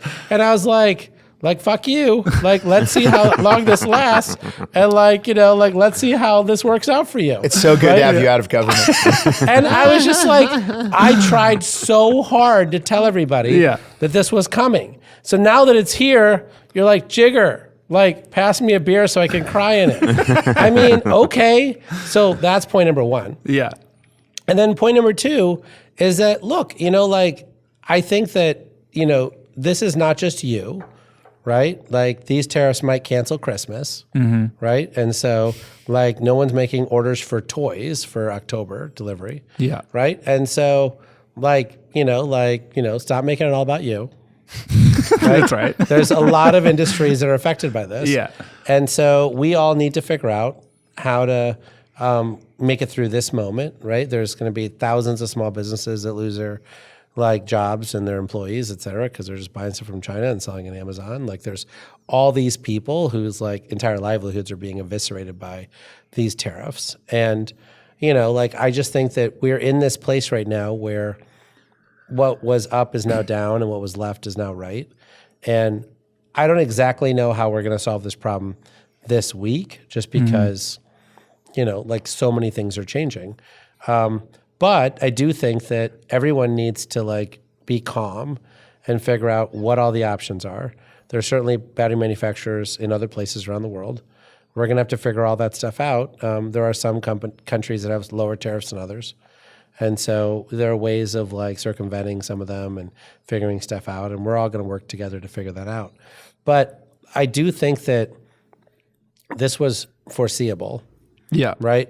And I think that this is part of what pisses me off about our $500 billion a year industry deploying in the United States is that they were so dependent on figuring out how to save a penny a watt that they were not looking to secure supply chains, Yeah. right? And like that's on you. Do you think that attitude is going to change from here? Like or are we just going to like find these workarounds and just be in the same place 5 years from now? Yeah, because it's interesting because I feel like securing supply chains implies, like, it sounds nice, but it implies that you feel like you have a good sense of what you need in a couple of years, which I still think, like, a few years ago, a lot of DER industries do not necessarily know the volumes or what they will need or whether they'll be there. I'm making like a big bet on that. I mean, shame on you. Like, you should not be betting against Jen Downing. Yeah, like just She wrote the damn VPP liftoff report. It came out. It was there. look. Just because we know there's VPPs doesn't mean I know what no, this battery is- type or size I'm going to need for my No, customer. but this is a key point, right? This is the key point, right? So like when you talk, like obviously, like the conversation about globalization and domestic supply chains, it's very, very complicated, right? There's national security implications easy. to this. I don't There's know what you're talking so about. many reasons we should talk about. Like the Biden administration created the best industrial policy that we could possibly have, right? And that manifested itself in 3 bills: the IIJA, the IRA, and the CHIPS Act, right? And we should do those 3 things. In fact, if you go back to the vice presidential debate, right, there was a question asked to JD Vance about like, what would you do to bring manufacturing jobs back? And he basically described the IRA, right? and took credit for it. Took credit for it and was like, but I'm against the IRA, Yeah. right? And so like, look, the reality of the situation is that if like we have a framework for figuring out how to do this, and the framework is part carrot, part stick. The idea that you're going to fix this problem with like these tariffs, especially this crazy approach to tariffs that we currently have, is bonkers. But it's also like we're a month or 2 into this like tariff announcement, and the president's approval ratings on the economy have gone from like 60% to 40%. It's very, very clear that like the tariff thing is not working out for us. And so like, look, you can't solve this problem with tariffs. You do have to, reshore a lot of this stuff, and you have to think a lot more about supply chains and where things are coming from, because we don't want to live in a world where 100% of our solar panels or 100% of our batteries or 100% of our critical minerals come from China, right? But like you have to be thoughtful about how you do that, and not being thoughtful about how you do that is clearly not working. It's not going to last. And like now we have this framework of IRA, IIJA, CHIPS Act. We should keep all those things in place. And like, look, I think if I was a betting person, which I am, like I don't think they're going to rescind any of those bills. Wait, right? I have to follow up then. I mean, whether it's IRA, CHIPS Act, LPO, which I think of as kind of like public-private partnership industrial policy. Yeah. That's maybe a bad name for it, but that. Or even tariffs, which are still sort of like relying on a market response to a signal. When I compare that to China, which is like top-down economic planning, something we talked about before this podcast, it was how China seems content at just losing money on its critical industries, right? How do you ever compete with it? Like it, and why would they do things that way, right? Like if sort of China's intent on, say, losing money on critical minerals forever, clearly there's some value there they're accumulating that's not just economic, that's not like GDP, it's some that they have the geopolitical technology that the power entire globe wants. Yeah. Yeah. Right. No, look, Wait, let me just finish the question. And so if our approach, whether it's the Republican-leaning approach or the Democrat-leaning approach, is sort of like market partnership industrial policy, that still has to pencil. Or I guess you can just like pump up the subsidies so big. I guess that is an approach. I'm just curious, like I just saw the video of like the new BYD factory being built in China, and it's like the size of fucking San Francisco. Yep. Yeah. It is goddamn enormous. San Francisco is actually very small. But for one factory, it's huge. I agree, it's small. But I just looked at that and I was like, a democracy could never do that. That was my. I didn't try to think of it. It just popped in my head. How big is the gigafactories relative to that? Is it like It's a small definitely little very block? large. Yeah. Yeah, but like this is the stuff. This is the stuff that like circumvents energy policy, right? Is like the reason we can beat that is because we're fucking America, right? And like, America. if you no for real, right? Like that's Tim, like, that's not a strategy. no, That it is a doesn't- strategy, right? Like if you had gone and asked my grandfather, right? Like, oh, like the Chinese are subsidizing their battery plant, like how are we going to win? He'd be like, fucking figure it out, right? Like that is the attitude that the people came before us had, which That's is like, right, James. Fucking figure it out. I'm in on that. Is this me specifically? And no, look, we can. And It is you, only you. By the You've been way, tasked. Yes, we can. by the way, while China is beating us in being able to manufacturing batteries, like the Chinese economy is not strong, right? Like China has a lot of problems, the least of which is part of the way that they create $100 a kilowatt hour batteries is by not paying their workers a living wage. And that's not going to last forever, right? And so look, like the reality of the situation is that like we have a responsibility as Americans, every single person that was born in this country, every single person that's here now, we have a responsibility to like lead, right? Well, and just to double down on what Tim's saying. We invented LFP batteries. We invented lithium-ion batteries. Good enough. Good Yeah. enough. Invented solar PV. We then gave it to them, right? Yeah. That they Solar scaled was up. Bell The Labs. LFP patents literally That's we right. gave to China. That's Yeah. right. And so today we have the next generation anode and cathode technology, which China doesn't have, right? We have lots of next generation technologies. So we're at a point right now where if we built the same battery plants that they have there at scale, right? Maybe Yeah. we're 30% more expensive. But then in 2029, when like Sila Nano comes out with their stuff, or Group 14 comes out with their stuff, or whatever, we'll be cheaper. You're saying Right? basically like Interesting. we lost LFP, but we can like win the next thing. Yeah, but we didn't lose it because, we didn't hit the mark. We lost it because we didn't even try. Yeah. right? Errors of omission or whatever that Right, phrase and is. so I think part of this is if you want to try now, right? It's a 10-year effort. Yeah. Right? Like everything's a 10-year effort. 10 years is not that long. We have a bunch of innovations in the pipeline. They're ready to go. But we actually need your help to get that done, Yeah. right? So what the Biden administration did was they said, we're going to leave tariffs low on batteries for the next 2 or 3 years until, I think it was 2026. Then the tariffs went up by 50% Yeah. on batteries, right? That was to give you Time to build it. to actually do Prepare. pre-orders of companies so that they could actually get grants from the state of California and then built their factory. There's a specific company that I'm thinking of there, but there's others as well. And no one showed up to the party, That's wild. right? And so I just the thing that bothers me the most about this is I feel like everyone is trying to not do the vegetables part of the meal, and they're just chowing down on the dessert part of the meal. But you kind of have to do the other part of it, right?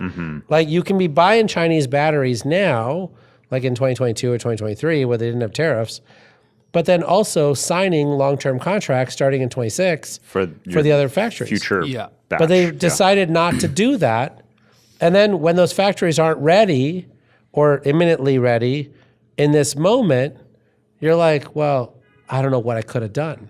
Yeah. I have no idea what I did wrong Yeah. to get myself in this situation. It feels like our entire economy, whether it's companies like ours or just whatever, got so hooked on this kind of just-in-time planning for supply chain that no Harvard MBA thinks about what you just said. Well, thank God we got a Maryland and a Stanford MBA. Yeah. Totally different beast. Take that, Ryan Goodman, class of 2010. No, I don't mean No, that. but I think that's you know what I changing mean? now. I don't agree with you at all on this. I mean, the notion that we didn't get slapped upside the head on just-in-time supply chains during COVID is ridiculous. Until recently, I'm saying. Yes, Right, but I'm just But we saying- spent 25 years just being like, oh yeah, somebody makes it somewhere, whatever. I get it, but we got slapped upside the head, right? Then everybody was hoarding toilet paper.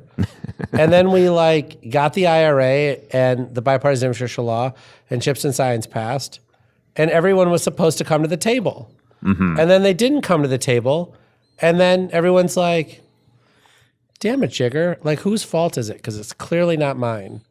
It's got to be somebody's fault because you clearly didn't quit your fucking job paying you millions of dollars a year, to go into the government to try to figure out a way to make it better. I like this take. The buyers never showed up. I'm just saying, like, I just think that like we can't do it all for you, Yeah. right? And we did a lot, right? But I just, fine, whatever, like learn from your mistakes and do it now. I do. Right? I mean, the one thing I am encouraged by is I think some of it feels like LARPy and just cringy. Like the whole, it's just like the whole Gundo Boys thing, but it's not just Gundo Boys, but is like there is like something more in the air of like, hey, we should start manufacturing again. And a lot of smart people, maybe the Harvard MBAs or not, are starting to say, hey, we should do this via like advanced manufacturing technologies or whatever. And a certain amount of like, this is why I asked you, at the beginning of your stint at the DOE, how much like doing this for America was in your mind? Because I do think that sentiment is growing in the industry of like, when I at least look at our peer group or even people younger than us are saying, I want to make stuff in the US because we should make stuff in the US. Yeah, and that's it. and we have Like to be there's no smart other about argument it. outside of that. And we have to be smart about it, to be clear. Yeah. Like, we should not be making, socks Toasters. in the No, United States. no. I get that, right? None But, of them are like, talking about socks. But I these did are just buy an American-made blanket last weekend. was Wow. it $200? Yeah, it was Pendleton. on Etsy with my name like stitched in there. But like, but I'm talking about places where we have a technological lead, where we have a technological supply chain of other, like breakthroughs that we know are coming, right? That like will give us a durable lead. Those are places where we should be putting our resources, and everybody should be working together. All right, wait, before we carry on, when you get to be as important as Jigar, you travel with an entourage, and Jigar's entourage is currently giving us subtle signs that we need to wrap this thing up. I was just gonna say, because you He guys has don't like breakfast with long Michael podcasts. Bloomberg in the morning. You guys don't like long podcasts. I was like, this is what? We've never done a we're podcast at so we're short. at a balmy hour 40 right now. It's not that bad. But we can oblige. We can start going down the stretch here. Should we get to the intro questions? Oh my god, we did. God damn it! The intro is just ending. No. We'll end it with the So intro we've questions. just started the Yes. introduction, Yes. and we're ready to move into Welcome the real to the meat of podcast. conversation. We're gonna end with some hot takes, which were supposed to be at the beginning. But I think of anyone, people want to hear, Jigar, when did you get dirt pilled? This is our typical This is our intro typical question. Yeah. We know his I was think I got Sandy. asked this question at Dervos, but like, I don't think I got dirt-pilled when I started Sun Edison, although it was all about like rooftop solar. You weren't even That was dirt-pilled more like there. solar than Dur, right? Yeah, I think the Dur thing really came about when I moved to New York and helped Richard on the Rev Yeah. stuff. That's probably where I got dirt-pilled. Yeah. Me too, actually. Well, I moved to New York for Rev. Yeah. Unfortunately, I was at UT in my master's program, and I was like, New York is the spot. And I went up there, and now like You should have stayed in 10 years Austin. later, No, but look, I think they've got Ader and what, No, but I think there's something really important about this, right? Like when you look at the folks that are currently leaders in the DER space, a disproportionate number of those folks say that the catalyst for them was Hurricane Sandy, yes. right? Yep. And so like we haven't talked about climate at all on this podcast because that's a bad word now, right? But one of the best things that the DER community has going for us is that climate change is real. And when you experience things like Hurricane Sandy or the wildfires in LA, right? Or the floods in Mississippi and Alabama, or hurricanes in Florida, right? You start thinking about electricity infrastructure in a whole different way, right? And the thing that we know for sure, if you believe in science, is that those events are going to be more frequent and more intense. And so the more frequent and more intense those things are, the more people are going to think about electricity infrastructure, the more people are going to look at the technology suite and say, why aren't we doing this? And the more people are going to opt into DERs, right? And so again, like the fact that climate change is happening, we don't have to talk about it. Every time one of these events happens, we get more advocates in our community and we grow bigger and bigger and bigger. Yeah. And I think Hurricane Sandy was like a catalyst for a lot of us. Yeah, like why do you think so many people in Texas are buying home batteries? Yeah, right? Fury and all this Yeah. stuff. Yeah. Yeah. For sure. Okay, the other one we have to ask is, what is your favorite Dur? Yeah, I really do think I got asked these questions on stage. But we didn't record it, so you know. All right. This is official. Maybe it's changed. I don't know. And it could be a category or literally a specific one. Oh yeah. Yes. You probably didn't answer that way. U.S. made. Look, even though solar is not a it is my first love. And so I'm going to have to say solar. But, I really do think that the home battery is like so perfect. Yeah. So amazingly perfect. You say and Tim you have say the that same- like a scientist who just like landed on Madagascar and saw some like beautiful fish. It's just perfect. It's just perfect. I think the home battery market TAM is bigger than solar, probably. Like home I solar. am Like every counting house on should it. have one. Yeah. I'm counting on it. I mean, I think every house will have 5. I don't Yeah. think I I should think- have one. I haven't had a power outage in 10 years. But I think you're going to have like, still have I one, think though. you're going to have a battery inside your stove. Yeah, Well, exactly. that, okay, yeah, that I'll battery- have, yeah. And all sorts of like things you have. Just waiting for impulse. You already do on your computer and your phone and all this stuff. Well, look, like from an economic perspective, though, right? Like the cost driver of electricity is peak demand, right? Which I think everyone who listens to this probably knows.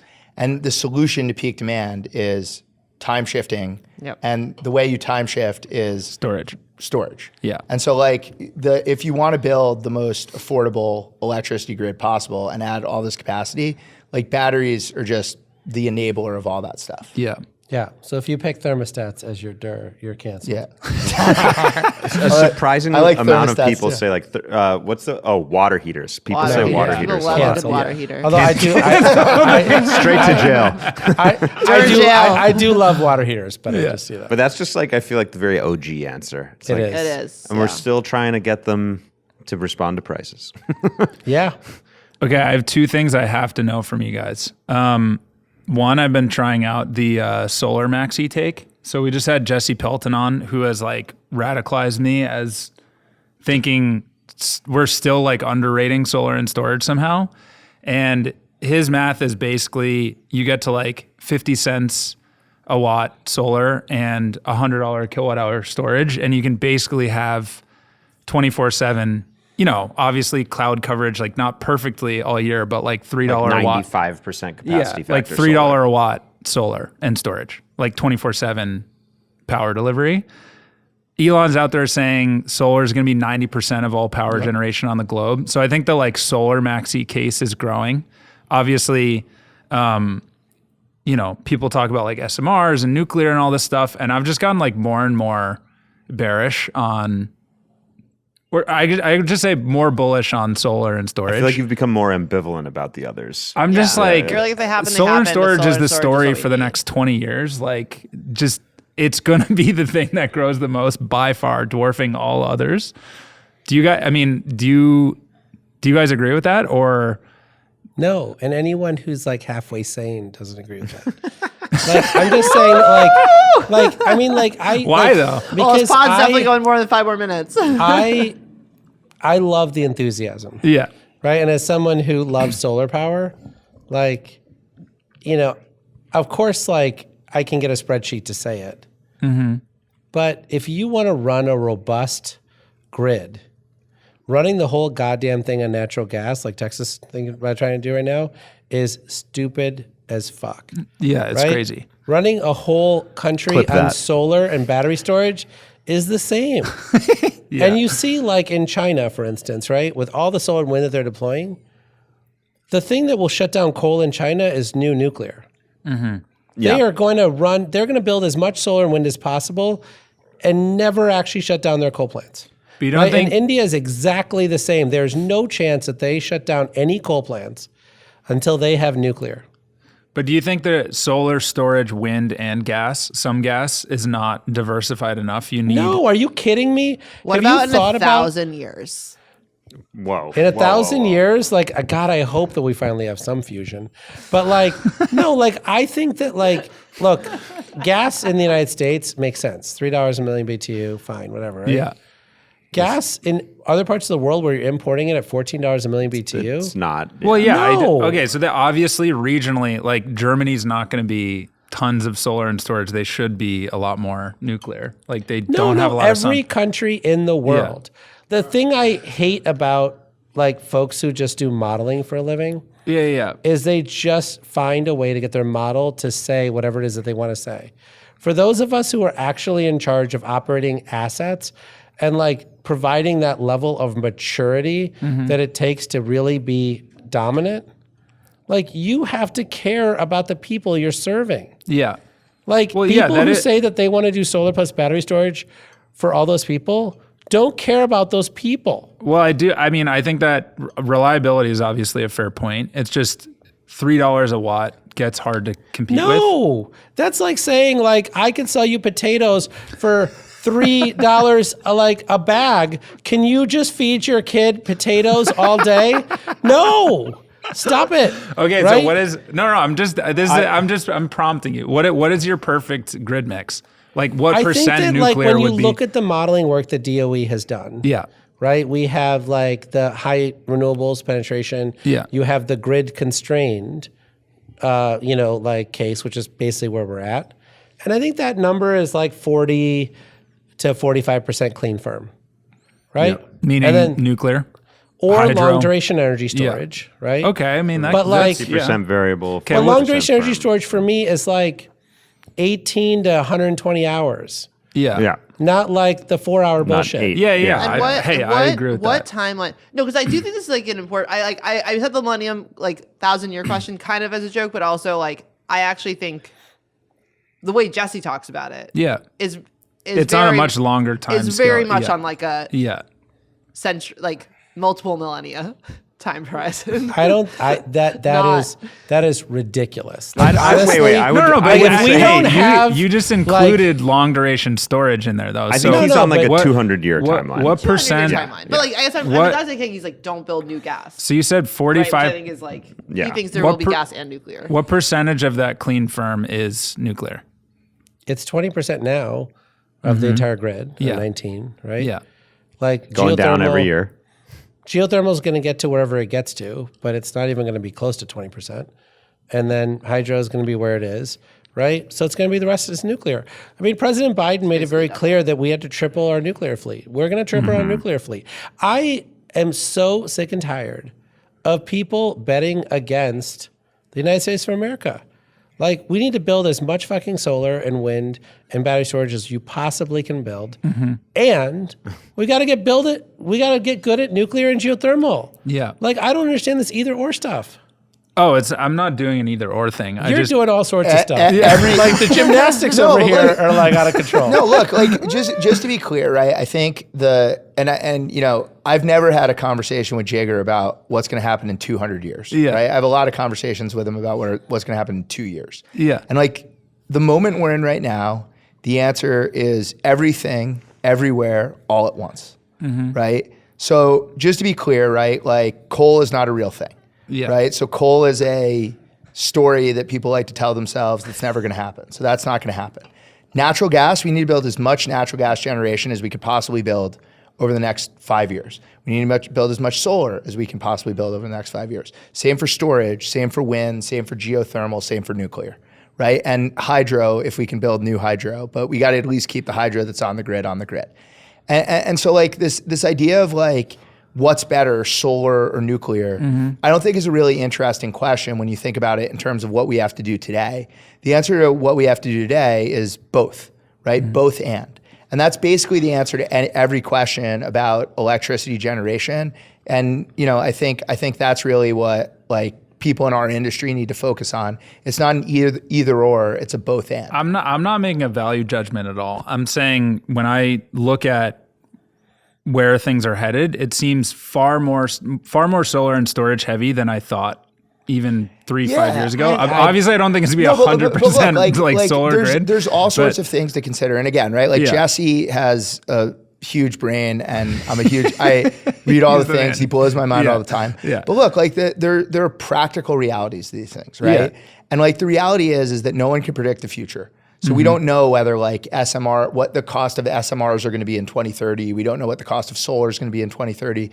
We don't know what geopolitical situations are going to exist, right? We were just talking about the fact that like maybe we can't get batteries from China, right? The reality is like you need to do you need a diverse mix of energy generation resources, and you need a diverse mix of where those things are located on the grid in order to build the grid that we need as America to bring the economy forward and keep our economic dominance in the 21st century. And so like, again, right, like time will tell, right? You try to build all these things, you try to make sure you're doing them the best way possible. And then, yeah, right, like whether in 100 years it works out to be 80% solar or 60% solar in or 100 40% years, we're going to solar. have like, whatever, quantum drives and Yeah. like, To build like a bridge here, replicators. I think what's actually going on is I remember something we recorded like early days, like almost 4 years ago. And I said, James, what do you think the maximum like VRE penetration is? And you were like, I don't know, 30%. Like that was your something like that. No, it's and you're higher. saying like Yeah. now it's like 60 something 60 like to that. 80. Well, like, I don't know. Like, So what? I think That's on really the- the in the- question. in Like, the on an DOE energy modeling- basis, how much is solar? In the DOE modeling, if you're at a grid constrained scenario, which I think we always will be in the US, right? You're at like 60. Yeah.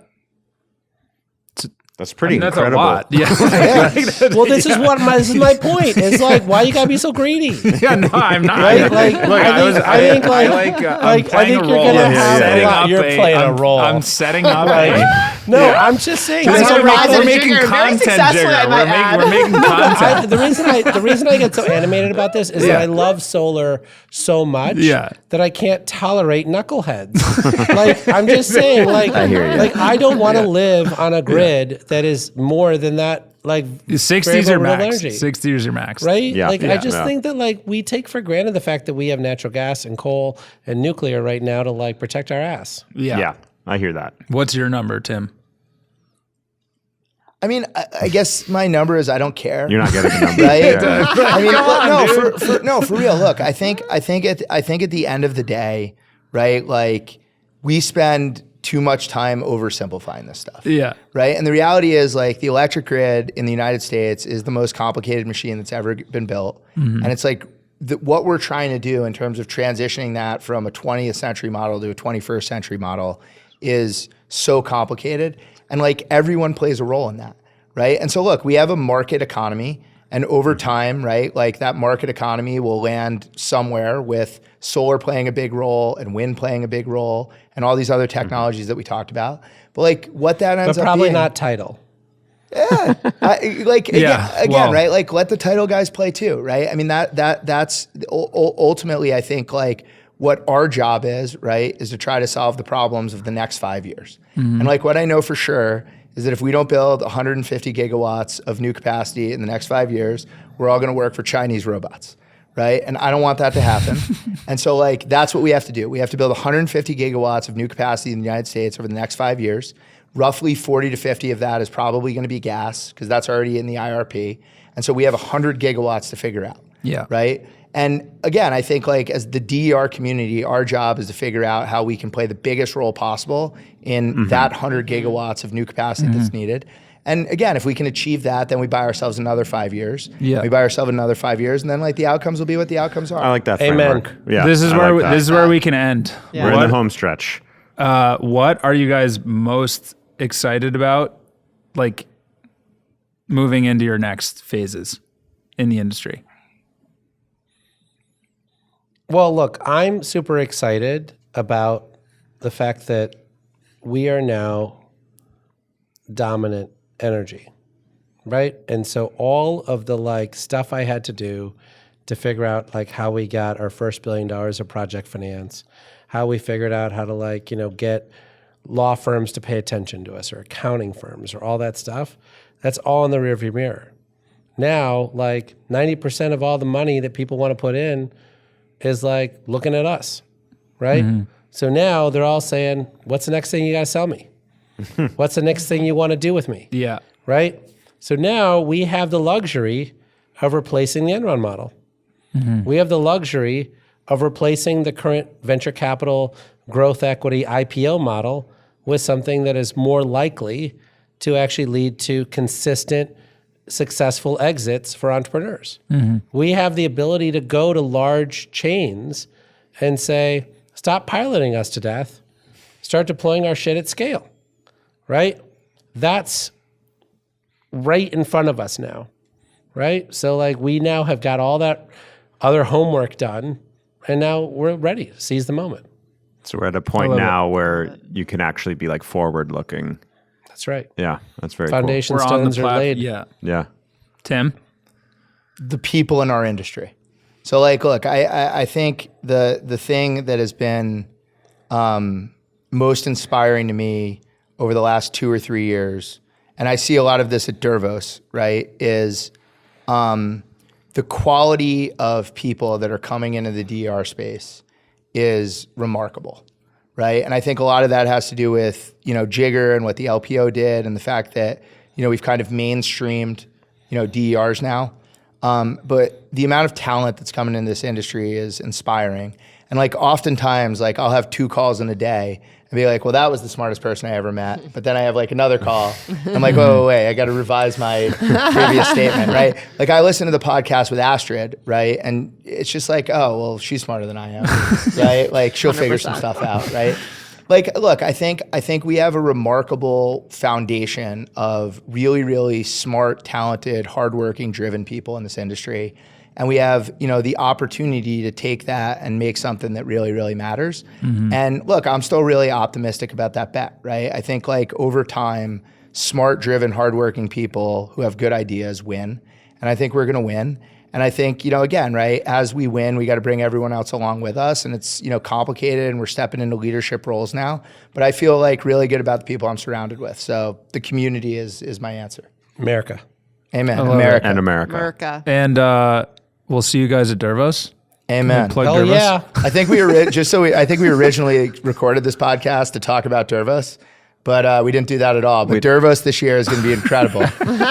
So incredible. Jigar and our friend Susan Quiche, who's here, who's a master conference organizer, and Jamie Nolan, Kish, who's you cannot buy her at La Yeah, I was like, have I been Kish. saying that wrong? So Susan and Jamie and all these people are coming together to help us with Dervos this year, and it's going to be awesome. And I'm really looking forward to seeing everyone at a to be determined date in October. Oh, or yeah. November. Oh, yeah. It's coming in October. Yeah, or November. right. It is. It is. We can't wait. Sometime in the fourth quarter. Thank you guys so much for doing this. This has been awesome. Yeah, this Amazing. I feel like anyone who organizes anything editorial would never recommend this setup for sure. like 2 extremely opinionated and strong guests in But the it's same the only way we episode. would do it. But here we are, and this was awesome. Thank you guys. Thank you. Thanks you for guys. having us.